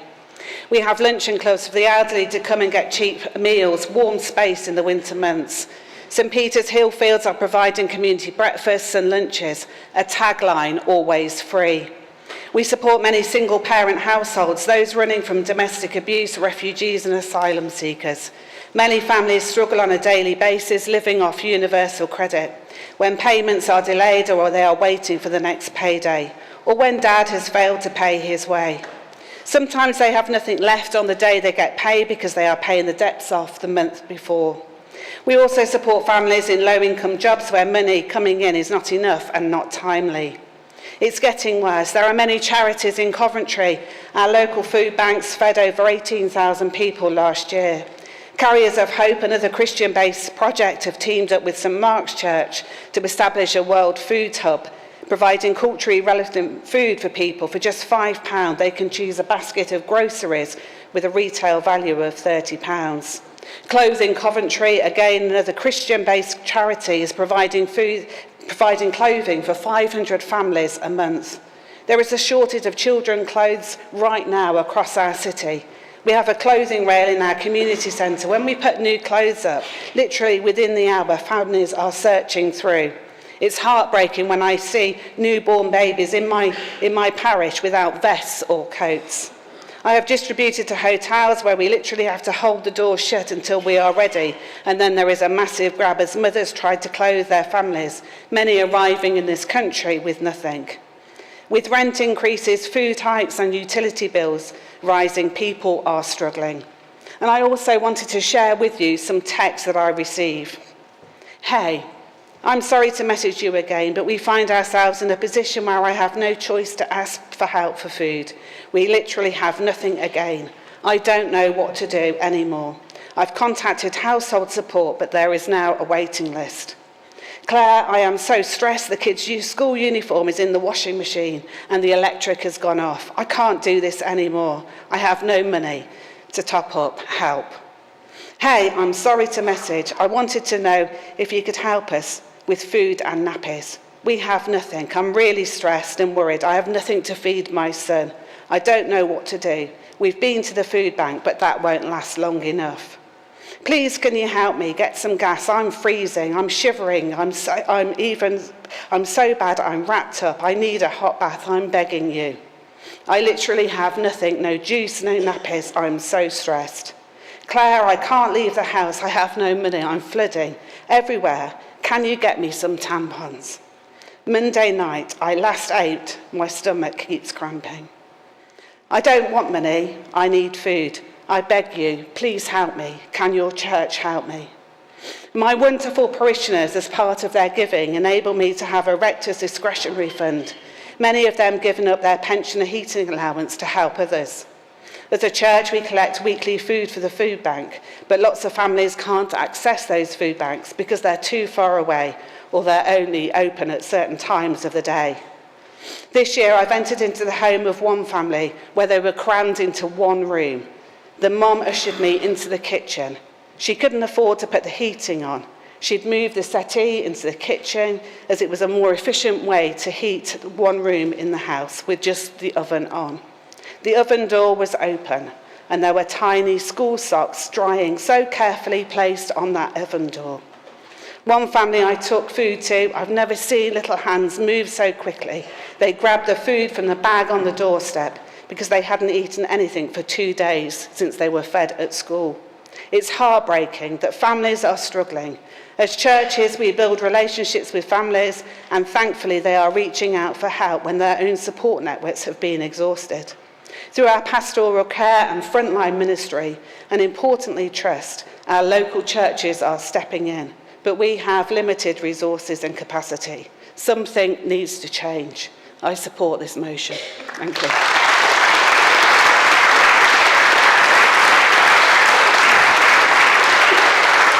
Thank you. We're now going to take the first amendment before returning to the debate. So item 63 on your order paper, and I would like to invite Mrs. Sandra Turner to speak to and move item 63. You have 5 minutes. Sandy Turner, Chelmsford, 275. Thank you very much, Chair. I fully support this motion. No one can fail to be scandalised at the sight of people, whether in or out of work, having to use food banks just to get by. And I would like to thank Malcolm and the team in Sheffield for bringing this to Synod. My amendment seeks to remind us that our first mark of mission is foundational to all we do as God's people.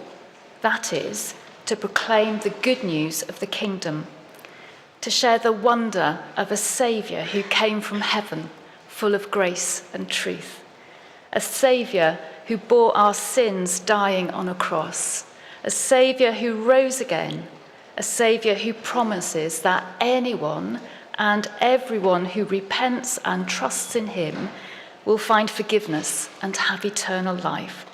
What good news that is, Synod, and how our communities need to hear it. I'd like to tell you about Katja, if I may. It's not her real name, for her own protection. Katja and her teenage son were housed by our local authority in a dingy second-rate hotel on the edge of our benefice. They were given 1 bedroom and a kettle, no way to cook, and no money to buy food. In desperation, Katja contacted our church. Her life story was one of sadness, challenge, and difficulty. She was utterly bewildered and friendless. Well, the compassion of our church family kicked in. A rota was drawn up, and hot meals were dispatched twice a day to the hotel. We fed them for weeks and weeks. During this time, Katja asked why on earth were we bothering with her? And we were able to tell her about the love of Jesus. Week by week, the questions kept coming, and week by week, she heard a bit more about the gospel. Now, last month, we ran Our Ladies Pudding Evening. It's an outreach event for women to bring their friends to. And you can imagine my utter delight when Katja turned up with one of our church family who'd been providing meals to her. Wonder of wonders, God had everything in hand. I happened to be speaking from Luke 15 at that event.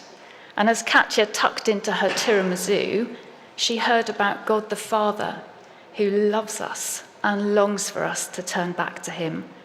The Father who never breaks his promises and never disappoints, who joyfully welcomes the repentant sinner, however pear-shaped our life has been. Sheffield Diocese is absolutely right.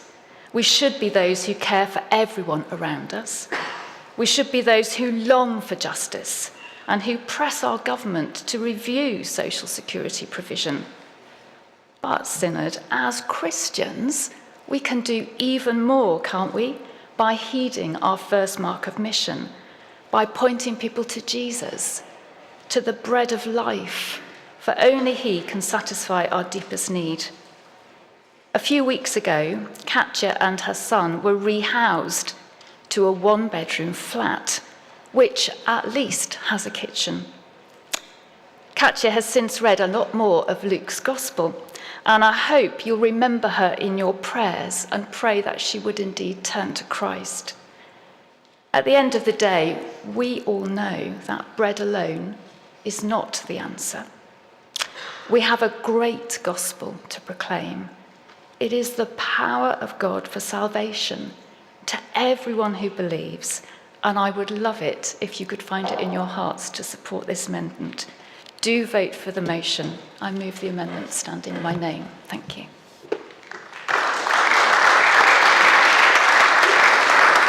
I invite Malcolm to respond. You have 5 minutes.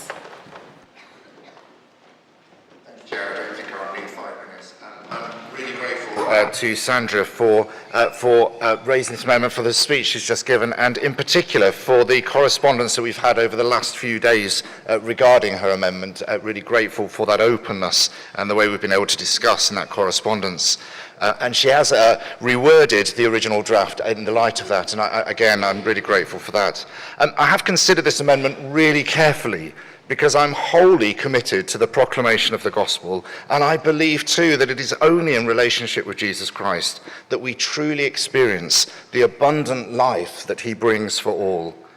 Indeed, I had the joy of speaking at an evangelistic event only last week, which was wholly life-giving. I wish more of my job involved those sorts of events. And we've already heard in the contributions so far of how people are becoming followers of Jesus and joining worshipping communities through initial contact with caring initiatives like food banks. Nevertheless, I find myself uneasy about this amendment, largely because it feels somewhat forced into a motion that is concerned with the inadequacy of current social security provision and the important missional work that churches are engaged in through food banks and the like. As such, the amendment carries the risk, and it is only a risk, of diluting the impact of our motion and unintentionally implying that food banks fall short in some way if they don't also proclaim the gospel in word.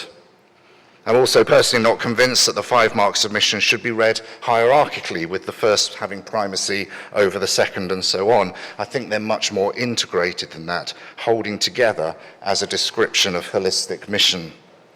I do wonder if Sandra's laudable intent in moving this amendment would be better served by a private member's motion in which the essential place of evangelism can be debated in its own right, and I would be delighted to support such a motion. However, largely because I'm an Anglican and love to sit on the fence, largely because I'm committed to the 5-mark submission together, and recognising that there are probably likely to be 25 people standing in support of debating this amendment anyway, I am content to test the mind of Synod as to whether it enhances or detracts from the main motion before you today. I also hope, though I'm overstepping my mark because this is the chair's work, that we can do that relatively quickly so that we can focus the majority of our time debating the important issues that our motion raises.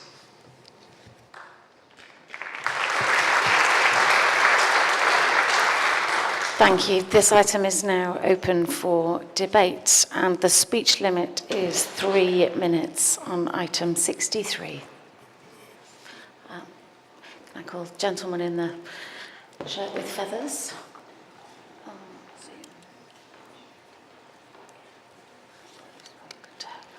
Apologies. Simon Friend, thank you. Good morning, everybody. Father Alex, number 68, Blackburn Diocese, St Matthew's Church. I wasn't going to speak, but I do speak in favour of this motion. I just want to say how moved I've been just listening to the short already summaries of poverty and people suffering in our country today. I want to say that last week I spoke to a member of our church who said to me, Father Alex, I can't afford to work full time. That single sentence blew my mind, really. She has summer holidays coming up and she's having to pay for childcare for her children at a cost of £850, which doesn't leave an awful lot left for meals, utility bills. And then yesterday I was listening to the deeply moving discussion about disability and the consequences and the effects that it had on people's lives. And do you know what? There's actually something very similar about that suffering that we heard yesterday in the communities of our most vulnerable people. And I'm fed up with this sin of doing not an awful lot. In fact, I'm thoroughly fed up with it. But this is an opportunity for us to make a difference. During this quinquennium, I listened to discussions about inequality on many levels.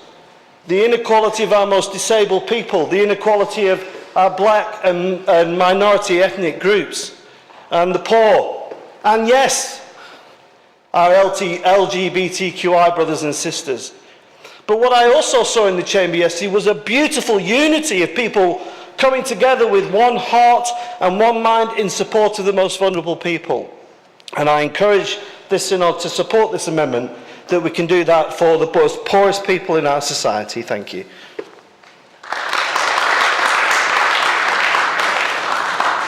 Can I double check that we are going to hear a speaker against the amendment, because then I will test your mind. Okay, thank you. So you have 3 minutes and... Okay, go ahead, thank you. Simon Friend, Exeter 310. I am fully in support of the main motion, but I will be voting against this amendment. And that might sound surprising to those of you who know me, because I'm a charismatic evangelical Christian who absolutely believes in the transformative work of Jesus in people's lives. But I'm also chair of trustees of a housing homelessness charity, Churches Housing Action Trust in Tiverton, which has been going for 30 years and was set up by a wonderful Catholic woman many years ago on her own Now we have a budget of £500,000. Last year we gave out 18,728 tins of baked beans. We do give other foodstuffs as well. But the point I want to make is that over that period, and the period I've been chair of trustees, you see people at their most vulnerable. And you see people coming in with complex issues. I think before the pandemic, the issues were sort of more definable. It was a need for food or a need for housing advice. Now it's extremely complex, linked in with often mental health issues as well that are very difficult to deal with. And I'm very wary. We have a policy actually in chat of not proselytizing, for want of putting it a better word, because we feel at that point of people's most vulnerability, we have to pay attention to our own power and the power that we have. And I think this is a really delicate and difficult situation. So I feel uneasy about this amendment. I'm absolutely in support of the main motion, but I will be voting against this amendment.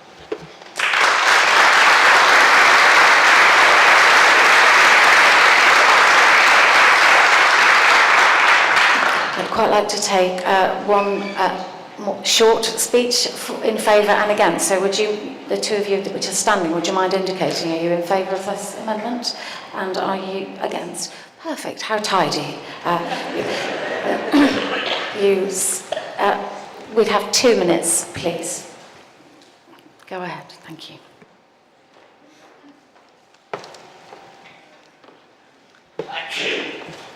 Caroline Herbert, Norwich 371. You've heard about Katja, now I want to tell you about Zach. He worked in financial services. He made plenty of money. He liked it.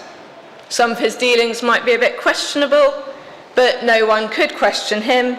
He was in with all the important people in town. He didn't care whether what he did was on the right side of the law or not, and it did make life very difficult for people who were struggling to make ends meet. And if he heard a news story about how the gap between rich and poor was widening, he'd just shrug. It didn't really bother him. A little bit of cash here and there for charity, but really he was happy as he was. Then one day he encountered Jesus. He invited Jesus in, and his life was transformed. He paid back everyone he had cheated 4 times over, gave half of everything he had to the poor, and the entire town rejoiced to have thrown off the yoke of unjust oppression. That is what real transformation can look like. And yes, I am talking about the tax collector Zacchaeus from Luke's Gospel. But it is still true today. We have the same Jesus Christ. And encounters with Jesus like this are the only way that we will see true and lasting transformation in society. So please, Synod, support this amendment.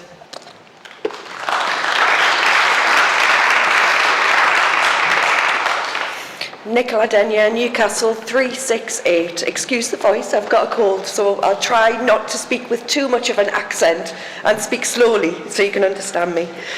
It seems wrong to resist this amendment, but that's what I'm standing here to do. And I'm doing that because I have experience as a chaplain in a local hospice, and so I am aware of the power that comes with sharing the most vulnerable times of life with people. I always want to share the news of Jesus, of course I do, that's what we're called to do. But there's a time that it's not appropriate to do that when it's about power and people are vulnerable. My concern is, as the mover of this motion said, that this kind of takes the weight from the original motion and puts in something else that I'm not comfortable to do.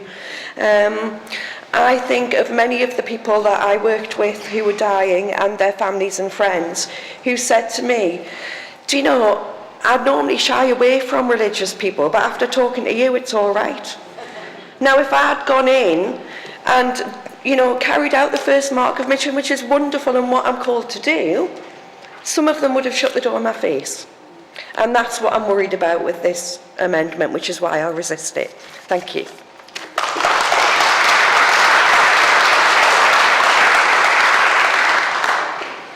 As an Anglican who also likes the democratic process, Malcolm, I would like to test your mind, Synod, on whether we have sufficiently debated this amendment.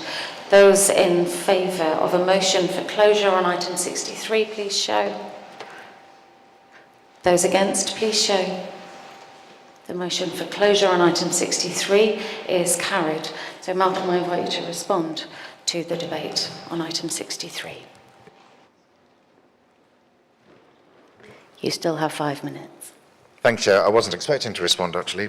Maybe I've missed something along that line, but thank you for those contributions. Point of order.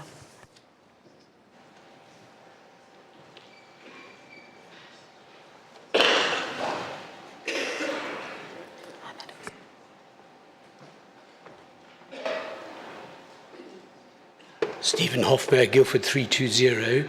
I wasn't aware that under the standing orders, the proposer of a motion has an opportunity to respond at the end of an amendment to speak to it. Thank you for clarifying. My apologies, you are absolutely right. We should have been voting on the amendment, which we will do just now. Those in favour of the amendment on 63, please show. And on Zoom, green ticks. Those against? Red crosses, please, on Zoom. Item 63 is lost. So we now move on to item 64. I'd like to invite May Christie to speak to item 64 and the amendment 66 also, but only move item 64. May Christie on Zoom. You have 5 minutes. Thank you. I was hungry and you gave me food. I was thirsty and you gave me something to drink. I was a stranger and you welcomed me. I was naked and you gave me clothing. I was sick and you took care of me. I was in prison and you visited me. Good morning, Synod. It is good to be here with you on Zoom today. I wish I was in person to speak about something that we know to be a direct calling from our Lord and Savior, Jesus Christ. Love of our neighbor with a particular care for those who are marginalized by society to the point of hunger. I speak on behalf of a broad and diverse group of Synod members from Southwark Diocese. And first of all, we want to applaud and honor our northern friends in Sheffield. Their motion is wise, it is compassionate, and much needed. It recognizes the heroic effort of countless churches and organizations up and down the country who dedicate so much time, finance, and energy to feeding the hungry among us. The amendments we're proposing, and I'm going to speak to both of them now to save a little time, hopefully, and to allow for more contributions from all of you, are designed to augment this fantastic main motion. Even if you fail our amendments, and please don't, please do vote in favor of the main motion so that we can signal to the public, and in particular our new government, our horror at the injustice of food poverty, our concern at the increasing reliance on food banks, and the utter necessity of change. Our amendments focus on two particular areas and are designed to give the main motion even more teeth. We consulted with Bishop Rob Wickham at the Church Urban Fund, Hannah Rich, a senior researcher at Theos and author of a landmark piece of research on food banks, and also Sarah Chapman and Dan Frith from Wandsworth Food Bank, our local large South London food bank. They were all happy to see the main motion as it is, but were equally supportive of us calling upon the government and our own structures to do more to truly tackle the hunger crisis we have and reverse our reliance on food banks. There are very few charitable sectors which wish themselves to be made obsolete, but that is the refrain we heard from them when we spoke. Our First Amendment addresses a striking statistic that 2/3 of those people who use food banks are disabled or have long-term health conditions. Navigating the complex benefit system can be nearly impossible, particularly PIP, which means that the most vulnerable among us are forced into poverty, and hunger. We name the statistic to call attention to the reality of food bank usage. It is not people gaming a system, but it is indeed some of the most at-risk people in society who have often no other straightforward source of decent income. Real hurting humans who are put in the position of having to use food banks rather than being properly supported by our society. The weight of that burden is borne mostly by them and their support networks, and secondarily at great cost to the countless churches and others who run food banks. It is exactly as Malcolm said, a scandal. The Second Amendment particularly calls upon our wonderful House of Bishops, and even better, our Lord Spiritual, to lobby the government, as they have already done before Archbishop Justin spoke only in last December regarding this, to end the shocking two-child benefit limit. As Trussell Trust statistics show, the policy clearly forces family into poverty. Each week at my church, All Saints Tooting, you're all welcome to come visit sometime, we publish a current list of the items that Wandsworth Food Bank needs. This July, among others, they have requested baby wipes and nappies, sized 5, 6, and 7. Sorry, when I see items like that listed, it sends a chill down my spine. How can we live in a modern society where children regularly go to bed without food in their bellies, where parents have to seek support to buy nappies and baby wipes? As Christians, we believe that all children bear the image of God and are a gift from God. It is our responsibility then as adults to encourage their flourishing and care for them. Families with more than 2 children need more food and resources, not less. I'm no mathematician, but I know that much. Our Lord Spiritual have a long tradition of using their voice well, and we want to encourage them to use every lever in their power to do so on this vital topic. Not alone, though, with our voices as well. Let's unleash our prophetic voices together and call the present situation what it is, a crisis.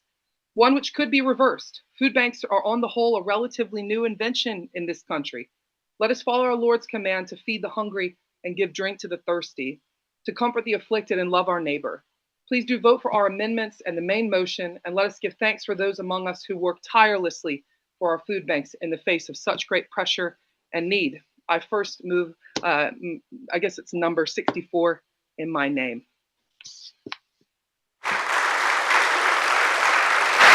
Thank you. I invite Malcolm to respond. Chair, could I just check, am I just responding to the first of the amendments, even though May's spoken to both? You are. Thank you. May, thank you so much for this amendment and for being in touch while we've been at Synod. We wish you were here too in person, then we could have had a good chat over a beer or something about this. I'm really grateful for the way that you've raised an important point that isn't fully picked up by our motion, but needs to be a part of our consideration, particularly hearing about, as we have done already, about the vulnerability of people who are dependent upon some of the work that our food banks do. I guess I was kind of like, I like neatness, and it feels a little bit long and kind of repeats some of the elements of A, but that's okay. It kind of enforces a point, so I'm very, very happy to accept this amendment and look forward to the views of Synod as we discuss it. Item 64 is now open for debate. You have 3 minutes speech limit from here, please. Can I invite Jonathan Macy, and I'm looking up there at you, sir. Thank you.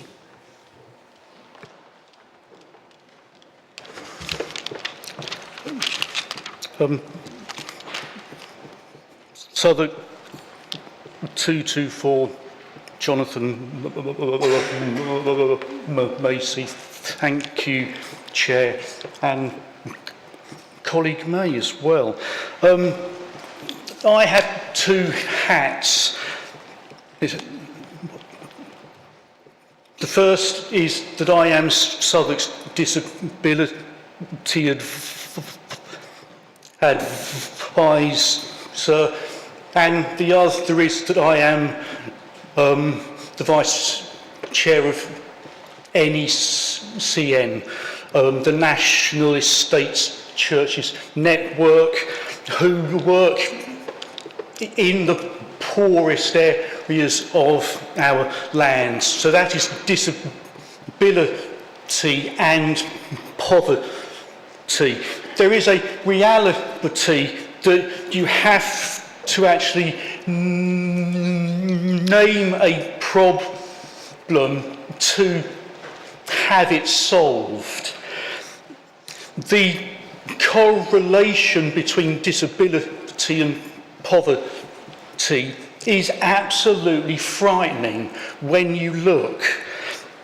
Over half the households with a disabled person are below the poverty line. Half of all households beneath the poverty line have a disabled person within them. Disabled people generally earn less, they have higher living costs, they have fewer opportunities, and they're way more likely to be dependent on the state and on social housing.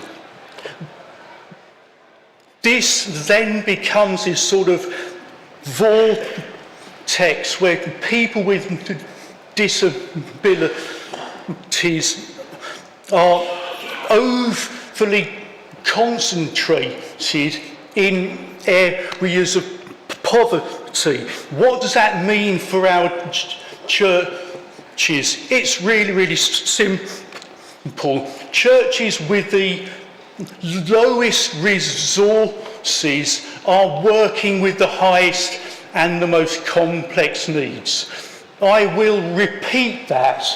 Churches with the lowest resources are working with the highest and most complex needs. What our churches do in areas of poverty on a shoestring is staggering, and it's usually unseen. It has to be named and known. So please support both the amendments and this motion. Thank you.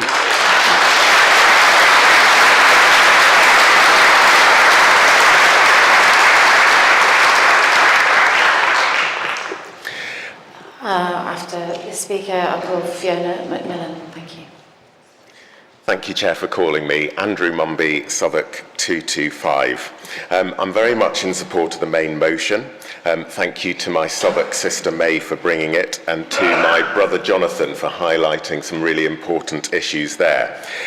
Jonathan talked about naming a problem. And I want to say that I really support May's amendment because it names the problem of universal credit, which is absolutely broken in my view and in our experience at St Peter's Walworth in our parish. Jonathan, thank you for saying that churches with the lowest resources are working with the highest and most complex needs, because that's also our experience. So why I want to support May's motion is that I want to say, please let's not predicate our advocacy and prophetic work as Christians upon the benefit system that we have at the moment, including universal credit and the two-child benefit cap, which seems to me to be uncaring, unfit for purpose. And of course, we have a new government and a new opportunity to look at this. Universal credit is particularly onerous for people who are vulnerable, including those with disabilities who are named here, but also people who are simply tired, worn out by a system, alone or lonely, people who can't read the papers, people who can't work the system. May says that it is nearly impossible to navigate, which I agree with, except in those cases where it is totally impossible to navigate for people who find it so hard. People fall through the cracks because they are depressed and worn down by the system, and our parishes and chaplaincies do amazing work to pick those people up. So I support this amendment for naming universal credit and the two-child benefit in the next amendment. Thank you, May, and thank you, Jonathan.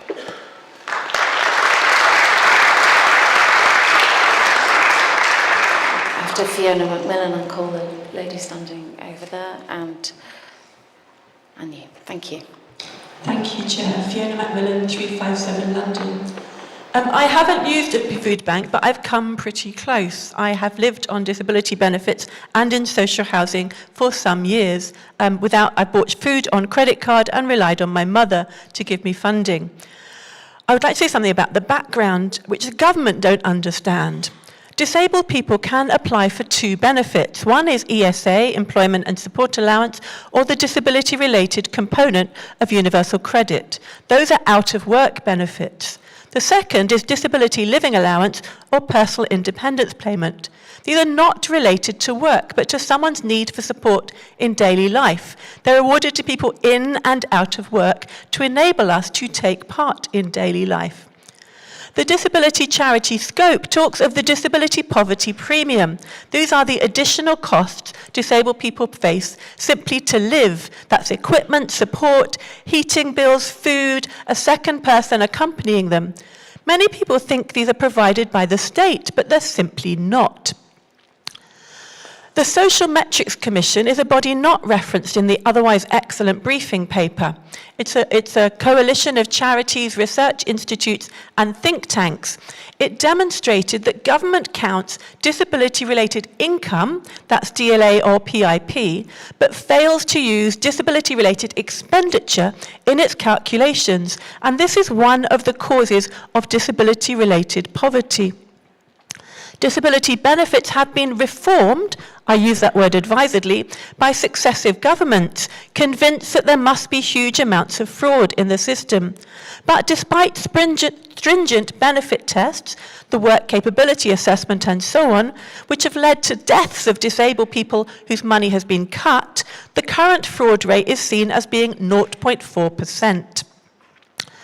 Since the Welfare Reform Bill of 2013, part of the austerity measures, disability-related income has been stretched to pay for increased charges from social care or social services and the bedroom tax. That's the charge for a spare bedroom in social housing, often used for medical equipment or overnight support because housing benefit has been reduced. For me, these two costs together have taken £350 from my disability living allowance of £650. So Synod, please support this amendment and call on the government, who already coming in are not looking to encourage and support disabled people, but are simply saying that work pays. Until we have a functioning NHS which meets the needs of the some million people living with long COVID, work is not going to pay. Thank you.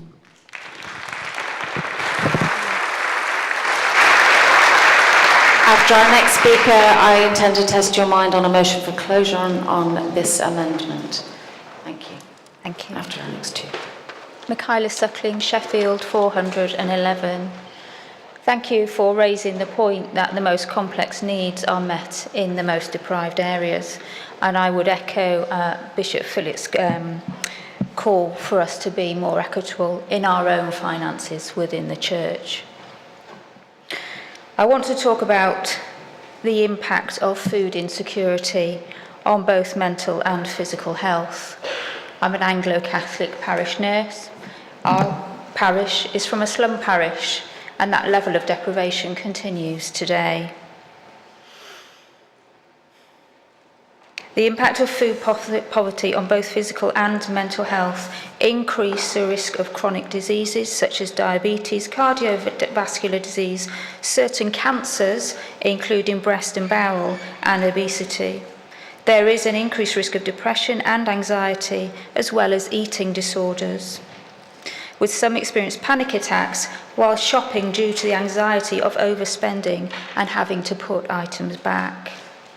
We have a stall in the main indoor market, and at a recent diabetes awareness raising event in conjunction with volunteers from Diabetes UK, every person we screened was at high risk of diabetes or were already receiving treatment. It is 3 times more expensive to get the energy we need from healthy foods, but calorie-dense processed foods often lack other important nutrients. And food banks report that some users are rejecting nutritious options such as vegetables and potatoes because they cannot afford to cook them. NHS spending on obesity is forecast to rise to £9.7 billion by 2050. Our outreach network is at crisis. We're struggling to cope with the increased demand to feed the homeless with a warm meal. Malnutrition is estimated to cost the NHS £19.6 billion per year, and that's now. So we are now spending more on malnutrition than we think we will on obesity. Church, let us take bold action. Let us be a church that raises the lowly and feeds the starving with good things. I would urge you to vote for this amendment and the main motion. Thank you.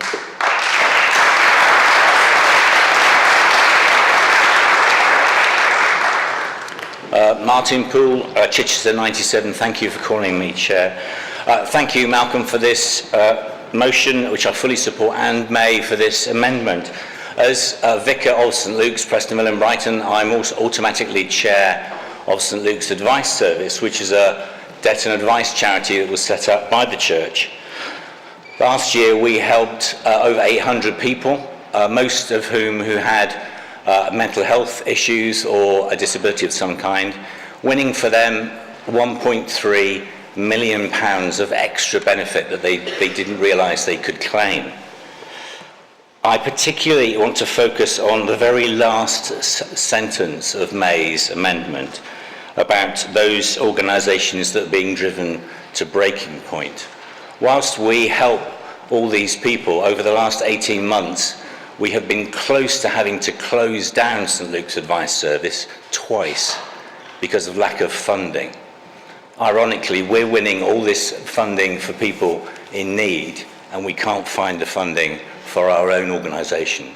So I wholeheartedly support this amendment and ask that we find ways to support churches that are doing such amazing work for people in need. Thank you.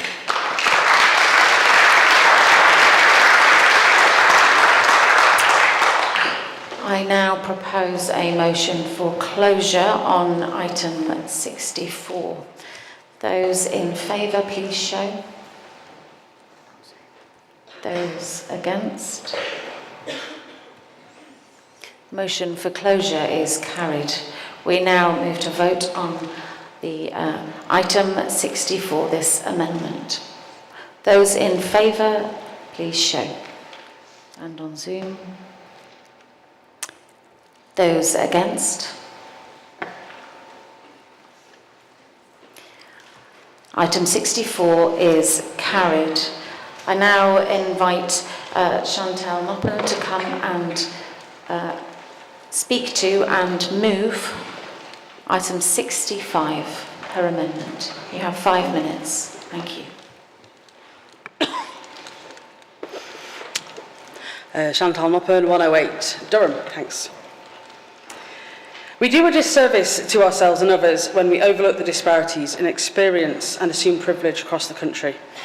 Ignoring the struggles of others, especially during a cost of living crisis, only worsens these issues. We've got to be bold, I think, in addressing the factors that trap people in poverty.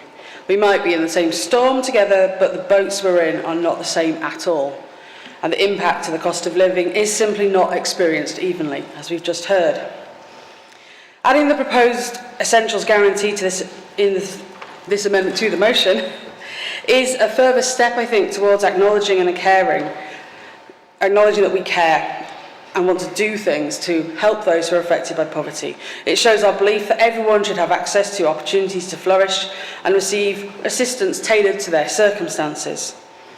And I would urge us to use caution in having a narrow view when deciding what is essential. For example, consider getting to work. In rural areas with limited bus services where it's not unusual for a bus to run maybe twice a week, or on estates that often only have radial bus routes rather than lateral connections, a free bus pass isn't really going to solve your problems. The true costs mount up in forms of time, access to and cost of childcare provision directly comes from that then, and the timings of available work, the shifts you can do and its location affect the feasibility of job opportunities. A car, in that context, is not really a luxury, but the expenses related to it mount up and are prohibitive for so many. Freedom comes with strings attached. Recently, electric scooters were introduced in Sunderland. I was quite excited about this because I thought this might be a practical and cost-effective way for folk in my parish to become more laterally mobile. But the scheme was only rolled out in the city centre and the very close by nice bits. They basically literally stopped at my parish boundary, offering no access from or through us out to Nissan or Amazon, which are our biggest local employers, that sit just past my parish. With this comes the all too familiar sense of déjà vu, that those with resources continue to receive more and get more, while those without struggle and continue to struggle and pay the cost of their circumstance. Feeding people should address their holistic needs. Feeding people body, mind and soul, not just provide food. When Jesus calls us to feed his sheep, I don't think he's saying just give them a fish sarnie every day, guys. It's more about offering abundance and addressing the bigger picture. The church, as the state church, has a unique position to encourage and support our new government to do the same. We should be working to narrow the gap between rich and poor and be far more proactively inclusive towards marginalised communities, which means not just offering food, but addressing why people are hungry, to dig deeper into the realities experienced. Communities, as we've heard, where poverty is prevalent, often have immense generosity and willing to help each other with food and physical resources. But the church is well placed to reach further and head upstream to effect change. So let's do that. Let's get more creative and think outside the box. Let's support campaigns to ensure employers pay a living wage, to hold energy companies accountable, and lobby for better transport infrastructures. Yep, disclaimer. I am a socialist who seeks not just equality, but an equitable society for all people, and I do mean all. I'd love to see a universal basic income become our reality. Oof, but I digress. I recognise today is not that day. However, adding the essentials guarantee to this motion moves us closer, I think, to the imaginative, generous, loving care that the church should uphold. We have a moral Christian duty to go beyond the minimum, to build up the whole body of Christ, not just some. Why would we not want to see all people given the chance to flourish? This amendment and motion are steps in the right direction. As Malcolm said, it is an opportunity for levelling up. We have a lot more work to do and to ensure gets done. And I actually regret not simply suggesting we amend to say, and support introducing an essentials guarantee. Because I do. Let's skip looking at if it's feasible, let's just get it done. But it doesn't work like that. So I move the amendment standing in my name.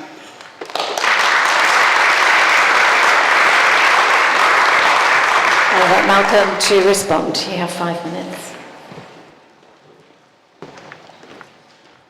Thank you, Chair. I'm very grateful to Chantal for raising this simple but very important amendment, which I'm delighted to accept as friendly. The Essentials Guarantee campaign was launched in 2003, and given that this motion has come through Board of Faith and Justice, Diocesan Deanery Synod, Diocesan Synod, the motion had its origins prior to the fact that the Essentials campaign was in being discussed. I think I've got my date right. It can't be 2003. It must have been later. 2023. I just wrote that down wrong. 2023. The motion predated that, but the paper supporting our motion does talk about the Essentials Guarantee. It's something we are absolutely in favour of. It's so important that we have an independently set level of universal credit that would be sufficient to live on. It's just a nonsense that universal credit is not sufficient to live on. We heard in our fringe meeting this morning that the expected level of universal credit, if there was an essentials guarantee, would be something around at least £29 per week more than it currently is, which basically means, Synod, that our current levels of universal credit for a single person are falling short of what is needed to live on by at least £29 per week. I am wholly in favour of this amendment, and I hope that Synod will support it too. That means this item is open for debate. Speech limit 3 minutes, please. And I'd like to invite David Walker and the lady behind Luke Appleton. Thank you. Thank you. David Walker, Manchester, number 27. Thank you for calling me. I rise to support wholeheartedly this amendment. I've been supporting the Trussell Trust for many years, and particularly over the Essentials Guarantee that they've been working on with the Joseph Rowntree Foundation. I've supported it by asking questions in Parliament, and I noticed that if this amendment is added where it falls in the overall motion, that will we particularly request the House of Bishops, and I presume that includes the Lord Spiritual, to continue to raise the question. It beggars belief, Synod, that so many times in recent years we've seen levels of benefits and other things that are aimed at alleviating poverty lose any sense of reality, not to be based on what actually living in our society means. So we have levels of local housing allowance that are meant to relate to rents in a particular area, which are then pegged for 4 years in succession while rents rise inexorably. We have levels of income support, which are universal credit, which are not upgraded in any sort of sensible or rational way, and we have affordable rents which are set by 80% of the market value, nothing to do with what people can actually afford to pay. So I welcome anything which is going to relate benefit levels to the actual real costs of living in this country, and that's what this does. And it's not impossible, it's not difficult to achieve. I've seen the thing worked out in much more detail, and it's pretty easy. We do it when we're calculating CPI, RPI, other measures of inflation. You can produce a basket of goods and services that what people need, the essentials, and then you can uprate that year by year, depending. Some services will go into the basket, some will go out as things change. You probably don't need a fax machine anymore as you did when I was first a bishop. But it's quite simple, just keep a realistic benefits level based on what it actually costs to live in this country. So that's why I strongly support this amendment, and if it's passed, I will certainly, even if it's not passed, I'll be supporting it in Parliament when we get back there, starting tomorrow.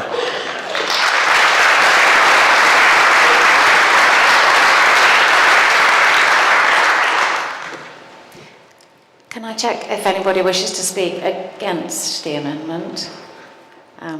You can stand back up again now just to show. Thank you. I'll call the lady in front of Luke Appleton. It really isn't personal, I promise. Eleanor Robert Shaw, is that you back there? Thank you. It really isn't personal, Luke, I apologise. Sarah Batts-Neal, Chelmsford 80. I am supporting this amendment and the overall motion, and I do so not just because it's the right thing to do, but because of my experience as Chair of Trustees of Colchester's Community Money Advice Debt Centre. Because we see on a regular basis the difficulties that benefit levels and lack of income are creating. When we founded the Debt Centre in 2013, we mostly dealt with consumer debts, people who'd taken things out in good faith and then their circumstances had changed and they couldn't pay. Now our client base has changed completely. We see priority debt, things like rent, fuel or council tax arrears, and we are quietly pleased that we are known for our ability to deal with the most complex cases in the area, and we refer to and receive referrals from Colchester Food Bank. But we see those levels of debt increasing because people's incomes are inadequate, and an essentials guarantee and that extra £29 a week that's been mentioned would so go a long way to creating a stable income. Debt used to be something that we felt was a personal failing, and I wonder if anyone here has ever been tempted to think that when we hear about stories of people in debt because we didn't manage our money. We could have just had a simple budget. You can't make a simple budget if you don't know what your income is going to be, because your income varies with unstable employment or the vagaries of benefit payments or sanctions or all the things that cause the most problems for those who are struggling.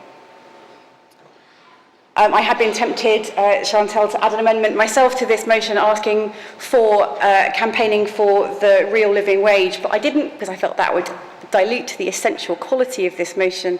But I support this amendment. An essentials guarantee would go a long way towards helping the clients that we see dealing with their priority and unsustainable debt caused by low income. Thank you.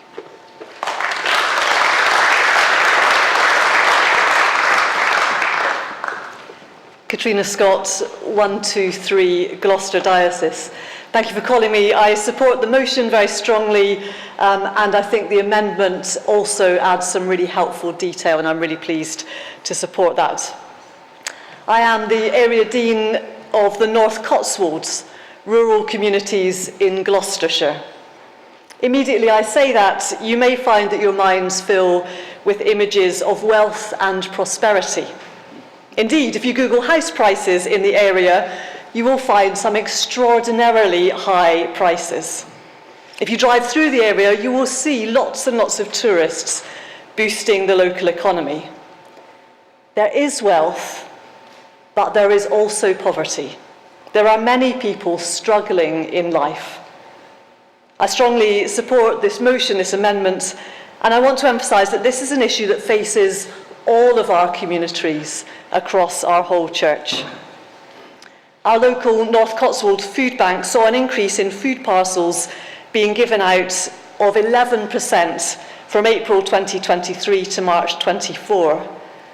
That was on top of a 100% increase in the previous year. The need for the dependence on food banks is increasing year on year, and that's true in our cities and in our villages.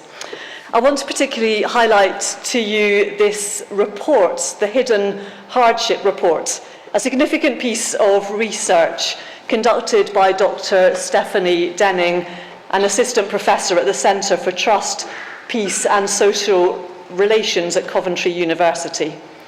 This research was carried out in my deanery. It talks about rural hardship and says 17% of rural households in England are experiencing relative poverty. The report concludes with a section on implications and recommendations for community leaders and policymakers. These recommendations fit really well with this amendment and this motion. In particular, it says, the causes highlighted by this report need to be addressed in local and national government planning. This amendment and the call to explore the possibility of an essential guarantee allows a very helpful way of that conversation going forwards. Our food banks are incredible signs of love and compassion. They make a significant difference in the lives of many. I want to pay tribute to them. But as this report, as this amendment and this motion states, there must be more of a solution. Thank you.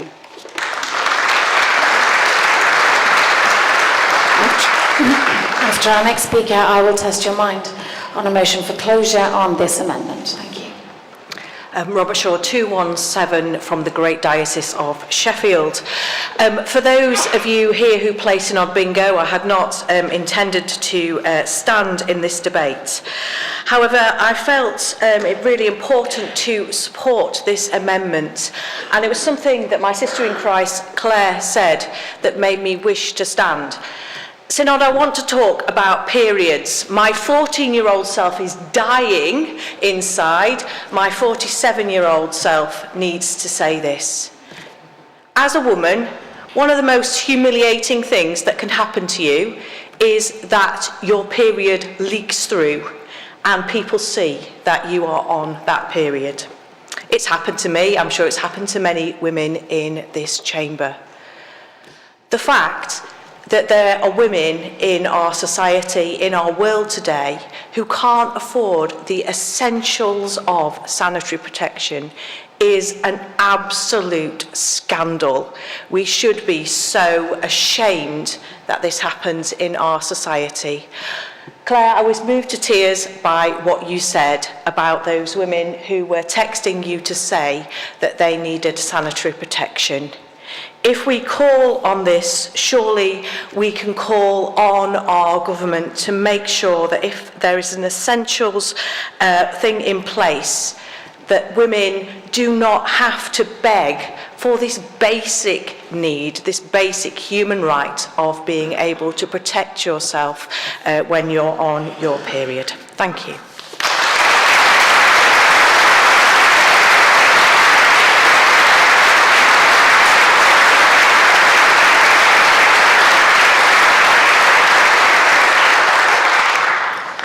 Synod, I put before you a motion for closure on item 65. Those in favour, please show. Those against, please show. Motion for closure on item 65 is carried. We now put item 65 to the vote. Those in favour, please show. And on Zoom. Those against. Item 65 is carried. So we now move to item 66, which May Christie has already spoken to. So I will invite May to move item 66, please. From Zoom.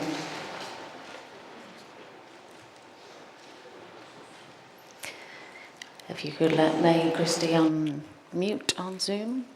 She's poised and ready, look at that. I'm ready. I said May Christie Southwick 222. I know I said I wasn't going to speak again, but I was just so encouraged by Bishop David. And as you'll see, Bishop David, this amendment is designed to encourage the Lord's spiritual to continue to bang that drum. And I hope what we're doing is giving you an even bigger, drumstick? Drum? I'm not a drummer myself, to use your voice in the Lord's, in particular, to speak to this very, very important topic. So I move motion 66 in my name. Thank you.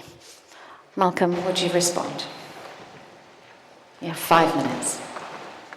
May, thank you so much again for raising this amendment as well. We're going to have a full house of me not resisting any amendments. Isn't that amazing? As May has reminded us, the Lord Spiritual have been calling for an end to the two-child benefit limit for some time, highlighting, as this amendment states, that all children, not just the first two, all children are a gift from God and bear the image of Christ and need to be supported if we are a civilized society. Adding this particular clause to our motion strengthens the motion, I believe. Our new government have not yet committed to withdrawing the two-child benefit limit. I say not yet. And pray that the conversations that our Lord Spiritual can have with them will cause them to reconsider that and to be able to do that. It's a simple policy change. It will have a cost effect to it, but the effect of it will be absolutely massive. So I wholeheartedly accept this amendment and urge Synod to do the same. Thank you. Before I open this item for debate, I thought I'd let you into a little chair's secret. What you cannot see but we can is there's a little tally sheet here that we note who has spoken and from which house. And rather unusually, the House of Bishops has been rather shy on this item. Now, given that you are named in this, I'll just put that out there and welcome contributions. So item 66 is now open for debate. The speech limit is 3 minutes. Bishop Helen Ann, followed by... Beautiful. Thank you. Helen Ann Hartley, 28, Newcastle, and I speak as one of the Lord's Spiritual and also as a bishop who in earlier years was trained in the field of percussion. I once hit a gong so loud in an orchestral performance that it fell off its stand and rolled along the back, ending up in the brass section. So thank you, May, for giving us a bigger drumstick with which we can continue the work that the Lord's Spiritual seek to do in the context of Parliament. I speak, of course, as a bishop in the North East, and our new elected devolved mayor, Kim McGuinness, today issued a letter that she has sent to our Prime Minister outlining her 5 priorities that she seeks to work together with government. And one of those priorities is indeed around child poverty. She says that she wants to support efforts to tackle child poverty. Over a third of children in the North East live in poverty, the second highest rate in the country. I have a compelling plan, she says, to reverse some of the rising child poverty in this region that I hope you are able to work with us on. I think this amendment speaks into that context, And so I would like to support the amendment and give my assurance to Synod that as one of the Lord's spiritual, I will seek to do what I can to end this dreadful clause. Thank you.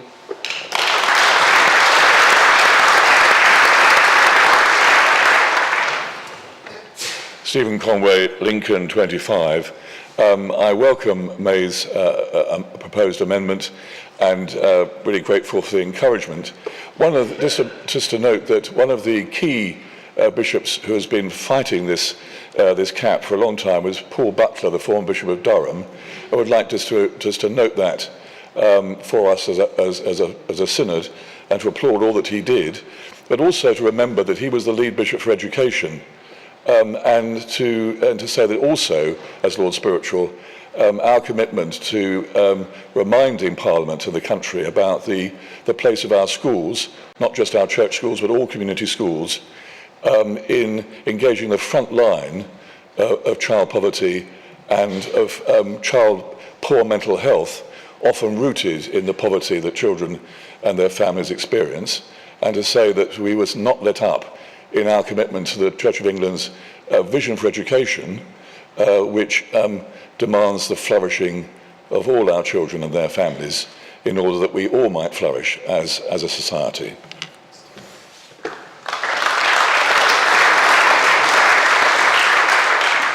I call a gentleman here and Penny Allen. Thank you. After which I will test your mind on a motion for closure on item 66. Thank you. Thank you, Chair. Robin Hall, Europe 307, and I'm speaking in favour of this amendment. I may be in Europe now, but in 2010 I was in Southwark Diocese, where I was a primary school governor in Deptford. As the coalition's austerity measures cut in, we saw more and more children coming to school hungry, and our breakfast club was no longer for kids whose parents started work early, but increasingly for children who just needed a morning meal. Children bearing the brunt of political decisions made in numbers 10 and 11 Downing Street. Things got worse, but since the two-child benefits cap was introduced in 2017, the challenges for young families have become acute, and we've heard examples of that today so movingly.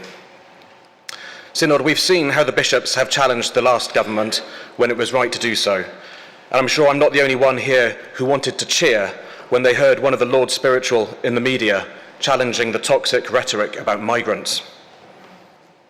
As our new government takes office, my hope is that the bishop's robust engagement with ministers and advisors will continue to tackle the two-child benefits cap. And maybe, just maybe, it might be something our government pledges to scrap within their first 100 days. Please support this amendment and the main motion. Thank you.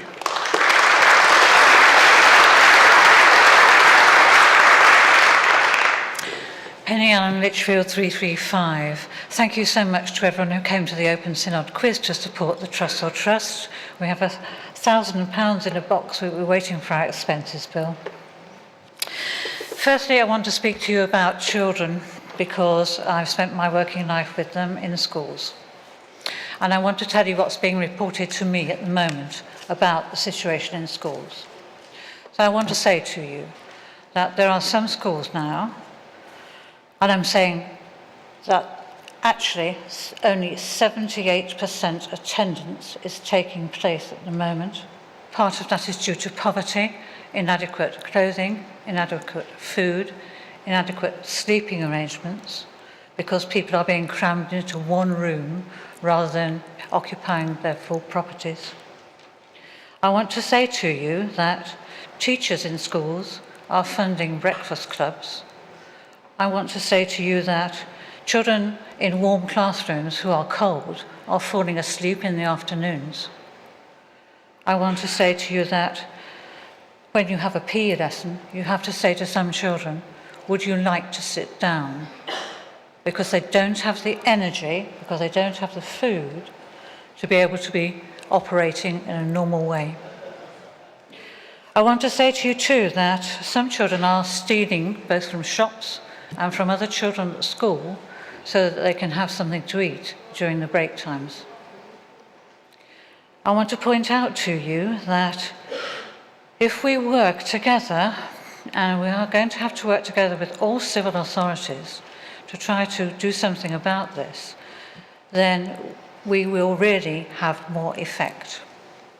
My own local authority has a benefits advisor that goes out to people's homes who are disabled, who goes out to people's homes who are in distress. I would like to ask you to ask your own local authorities if they are making that service available to others in need. I'd like you also to ask your local councils, are they supporting their food banks? My local council, in every school holiday since COVID, and when the children went back to school, has paid for meals at £1 per child at a local pub and a local cafe. And we have made that money available as a local council through cooperation with those businesses. I want to say to you too that schools for the first time are washing children's clothes. This is because if you have a child who comes in where there's no power on at home, the washing machine is not on, the heating is not on, and the cooking facility is not on. We would need to work together to look at these problems. Can I invite you all, please, to both support the Trussell Trust? It has my heartfelt thanks for all that it does for all the people in our society. Thank you. And I've never been in this situation before. Thank you.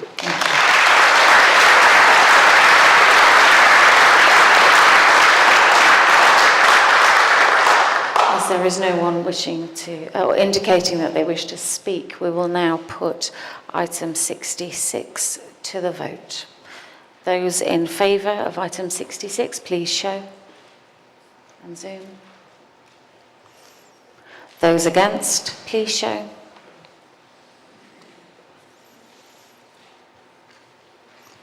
Thank you. Item 66 is carried. So now we move to the debate on the motion as amended by 64, 65 and 66. Thank you. I'll call, yes, you and the gentleman in the pink shirt. Thank you. The speech limit will be 3 minutes, please. Catherine Butcher, Chichester 286. Thanks for inviting me to speak. I welcome this motion as amended, highlighting the scandalous growth of food banks and the plight of the people who use them. My husband chairs the food bank trustees in Eastbourne. Sadly, we have one of the largest and busiest Trussell Trust food banks in England. The Eastbourne Food Bank has 6 satellites, some in churches. The churches in Eastbourne are very supportive in providing food and volunteers, but I was shocked to discover that at least one church charges Eastbourne Food Bank for the use of its halls. I wonder if this happens in other dioceses. I realise that many parishes are struggling financially, but please, can we encourage the churches in our diocese to offer their facilities free of charge to food banks and to work in partnership with them, being good news to the poor? Thank you.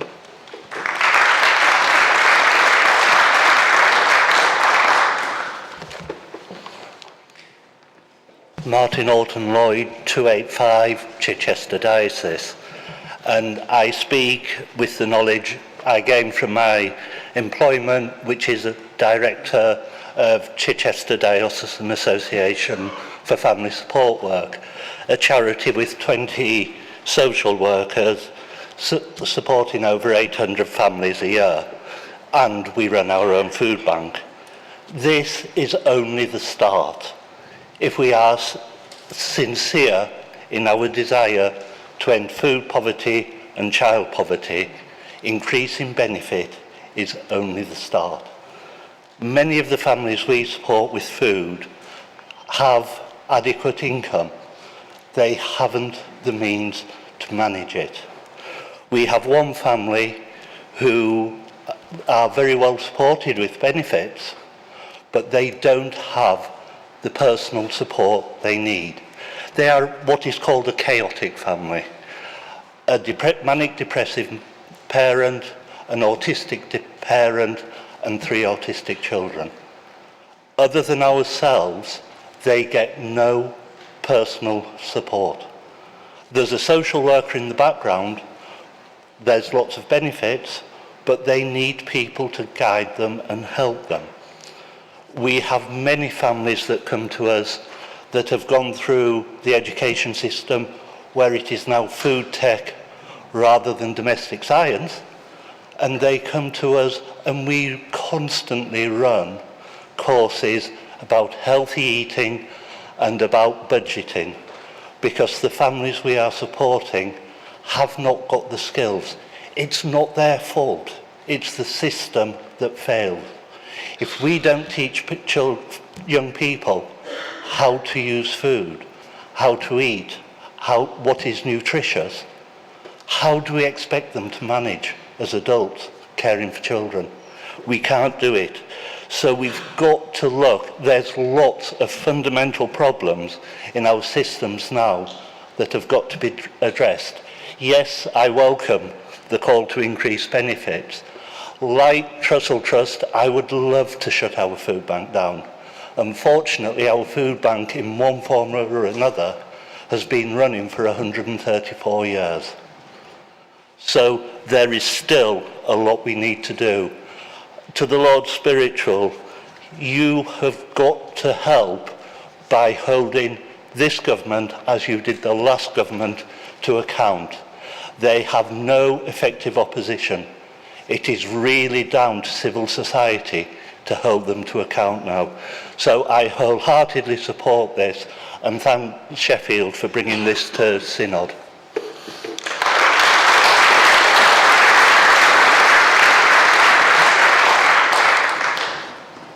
Ben Sargent, Winchester 235. Thank you, Chair, for calling me.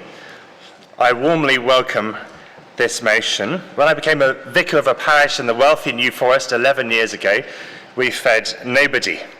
Now we feed some 50 families a week. During the pandemic, the focus of our work with food poverty was our own basics bank run out of the church hall.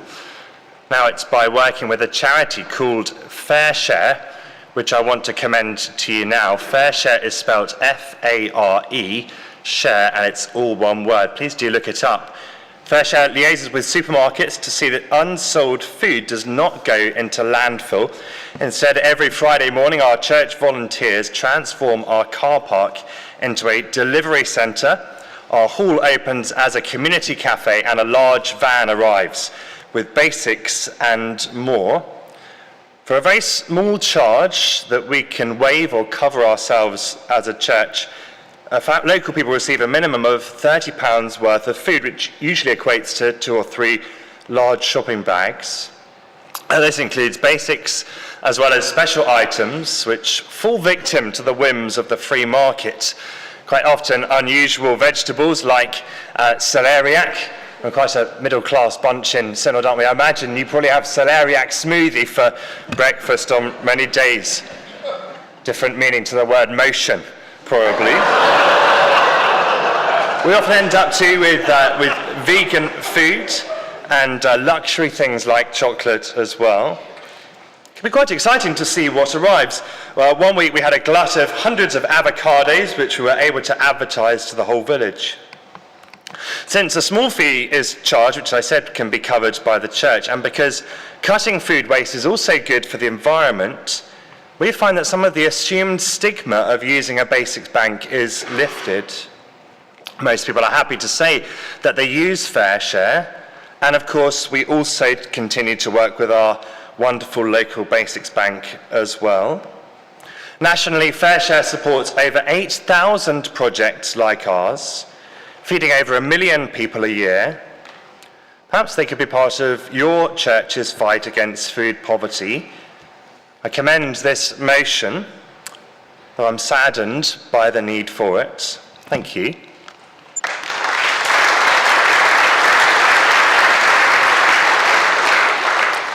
Yes, you sir. Can I check whether there is anybody who wishes to speak against this amendment? Motion, sorry, I was frightened to say the word motion again, clearly. Go ahead, sir, 3 minutes.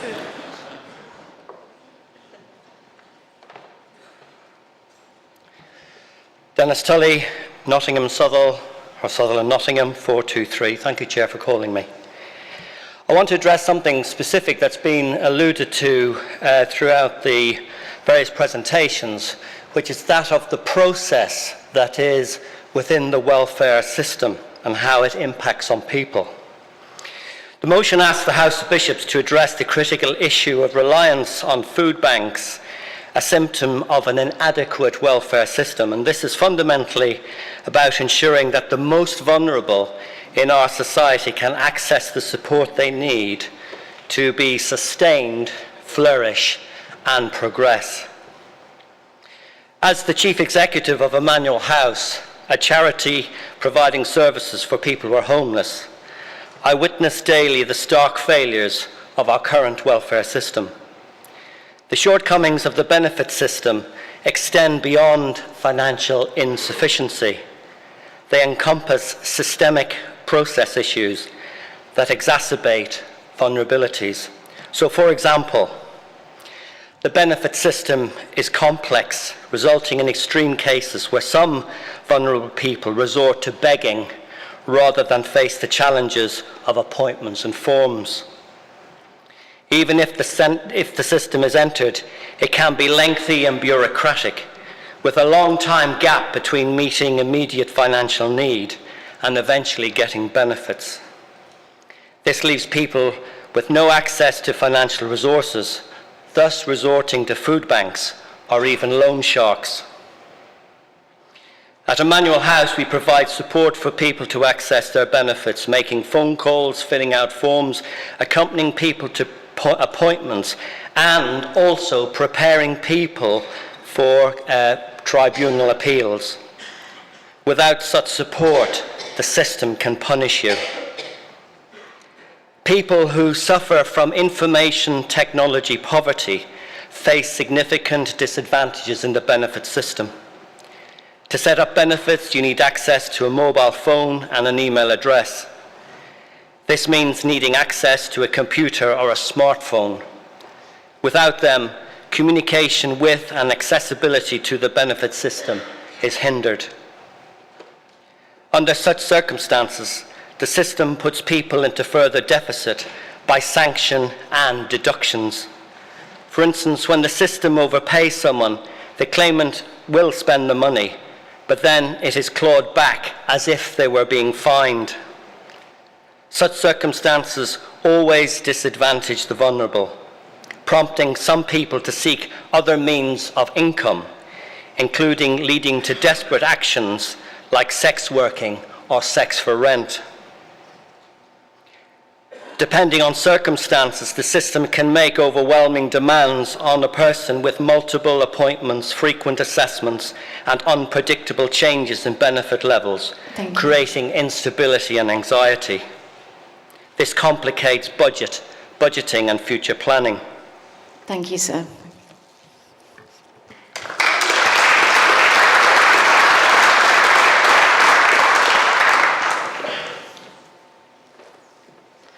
I see there is no one else indicating that they wish to speak in this debate. So that now concludes the debate, and I invite Malcolm to come and respond. You have up to 5 minutes, please. Thank you, Chair, and thank you so much, Synod, for all those contributions. When we tabled this debate, one of my hopes would be that we would reflect Synod at its best, and I think that has been the case over the last hour or so, so thank you very much. I'd love to point out things that everybody has said. I'll see how far I get in 5 minutes. Robin, thank you for the reminder that many using our food banks are also in work. Nadine, thank you for highlighting that as well, and the fact that amending social security alone will not eradicate the need for such ministries. There are issues around refugees, zero hours contracts, low pay, benefits sanctions, and so on and so forth. Bishop Pete, thank you for flying the flag for the excellent Rotherham Minster's connections and for the models of empowerment that break dependence and enhance identity. Claire, thank you for the moving stories that you shared, real-life stories of poverty. I was struck by in how many of those stories the word stress or stressful featured. It's truly heartbreaking, but thank you. Alex, thank you for expressing something of the frustration that we all feel when faced with such extreme need and so little change in response. Simon and Nicola, thank you for reminding us of the vulnerability of many who come to our food banks and the care that we need to take not to exploit that in the way that we express our faith. Jonathan, thank you for reminding us of the great work supported by the National Estates Churches Network that I'm related to as well, or linked to, and that churches with the lowest resources are often those that are meeting the greatest need. Andrew, thank you for saying what we're all thinking. The universal credit system is broken and it's uncaring. And Fiona, thank you for highlighting the inadequacy of PIP and the disability poverty premium too. Michaela, you are a star in our diocese. Thank you for your professional insights as a parish nurse. Martin, thank you for pointing us to the fact that lack of funding is threatening the good work that's being done in our communities. Chantal, we may well be in the same storm, but the boats are not the same. That's a phrase I'm going to take away with me, and thank you for putting forward that amendment. Bishop David, another phrase I'll take away, it beggars belief that there's no sense of reality in the current benefits regime. Sarah, thank you for pointing out that debt is not a personal failing if you simply don't have enough money to live on. And Katrina, thank you for reminding us that poverty often sits alongside affluence, a visible indication of the injustice in our society. Eleanor, you've also pointed out a scandal of sanitary protection not being affordable for many women, a basic human right not being met. Thank you for raising that important point. And Bishop Helen, thank you for your commitment to use your position in the Lord's Spiritual to press for an end to the two-child limit. I know you're not alone in that, but it's really good to hear that in this chamber. Bishop Stephen, thank you for reminding us of the great work that Bishop Paul engaged in and the role that schools play in addressing poverty and injustice, a point that was reinforced movingly by Penny too. Robin, you've spoken about children bearing the brunt of policy decisions, and of course we know that all too well. Catherine, thank you for your plea for generosity amongst churches as they offer their buildings and facilities, that they should do so free of charge so that these needs can be met. And Martin, thank you for the reminder of the plight of families living with high degrees of chaos that are also disadvantaged by the current system. Ben, it was really good to hear about Fair Share. Thank you for sharing that too, that Fair Share is addressing food poverty and reducing food waste at the same time. Celeriac smoothies, no thank you. And Dennis, thank you for pointing out the systemic process issues that exacerbate inequality and food poverty in our society, for drawing our attention also to the perniciousness of benefit sanctions. Friends, food banks are engaged in an incredible work. We all know that. But to return to where I began, we must hold the pastoral and the prophetic hand in hand, meeting need, but also challenging injustice wherever we find it. Jesus' messianic mandate that I began with is, I believe, as his followers, our mandate too. That we too should be people who are able to say, the Spirit of the Lord is upon us, post-Pentecost, and that he has anointed us to bring good news to the poor. Synod, thank you for this moving debate, and I hope and I'm sure we will support it really strongly. I think I need to move it now, if I haven't already. Thank you.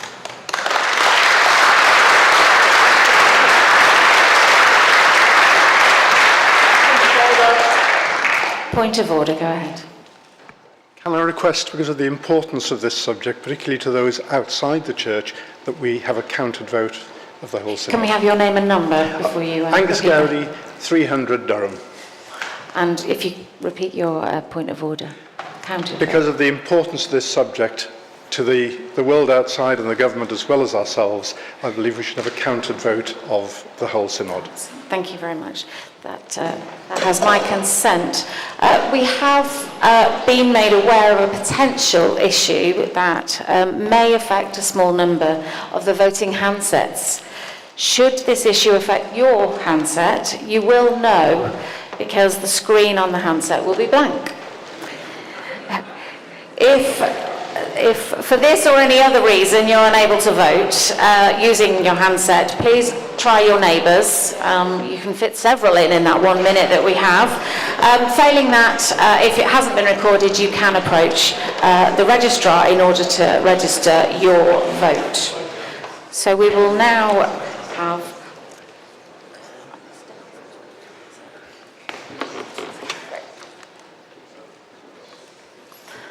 So, this is a counted vote of the whole synod on item 23, as amended by 64, 65 and 66. Those present in Central Hall using the voting handsets who wish to vote in favour should press 1. Those against should press 2. Those who wish to record an abstention should press 3. Those participating remotely should use the online voting platform and vote or register an abstention using the buttons on the screen.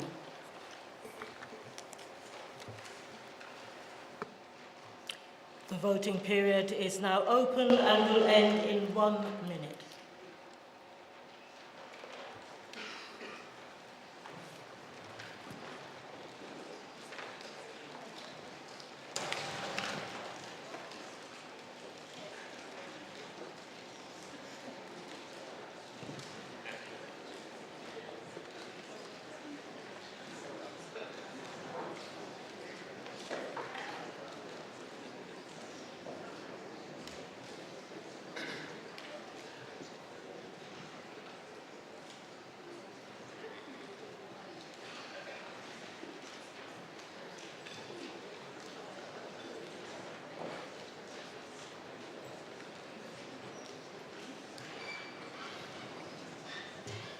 The voting period will end in 15 seconds.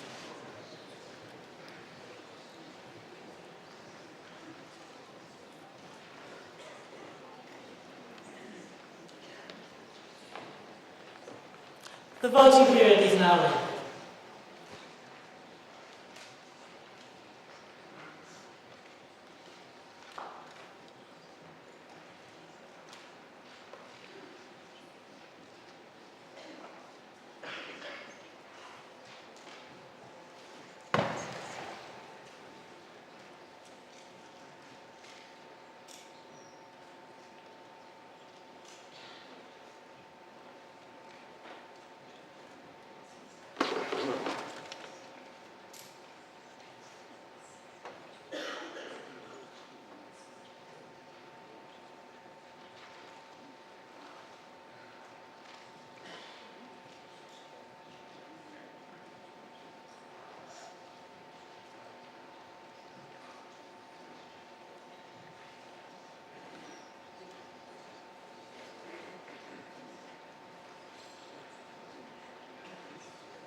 The voting was as followed.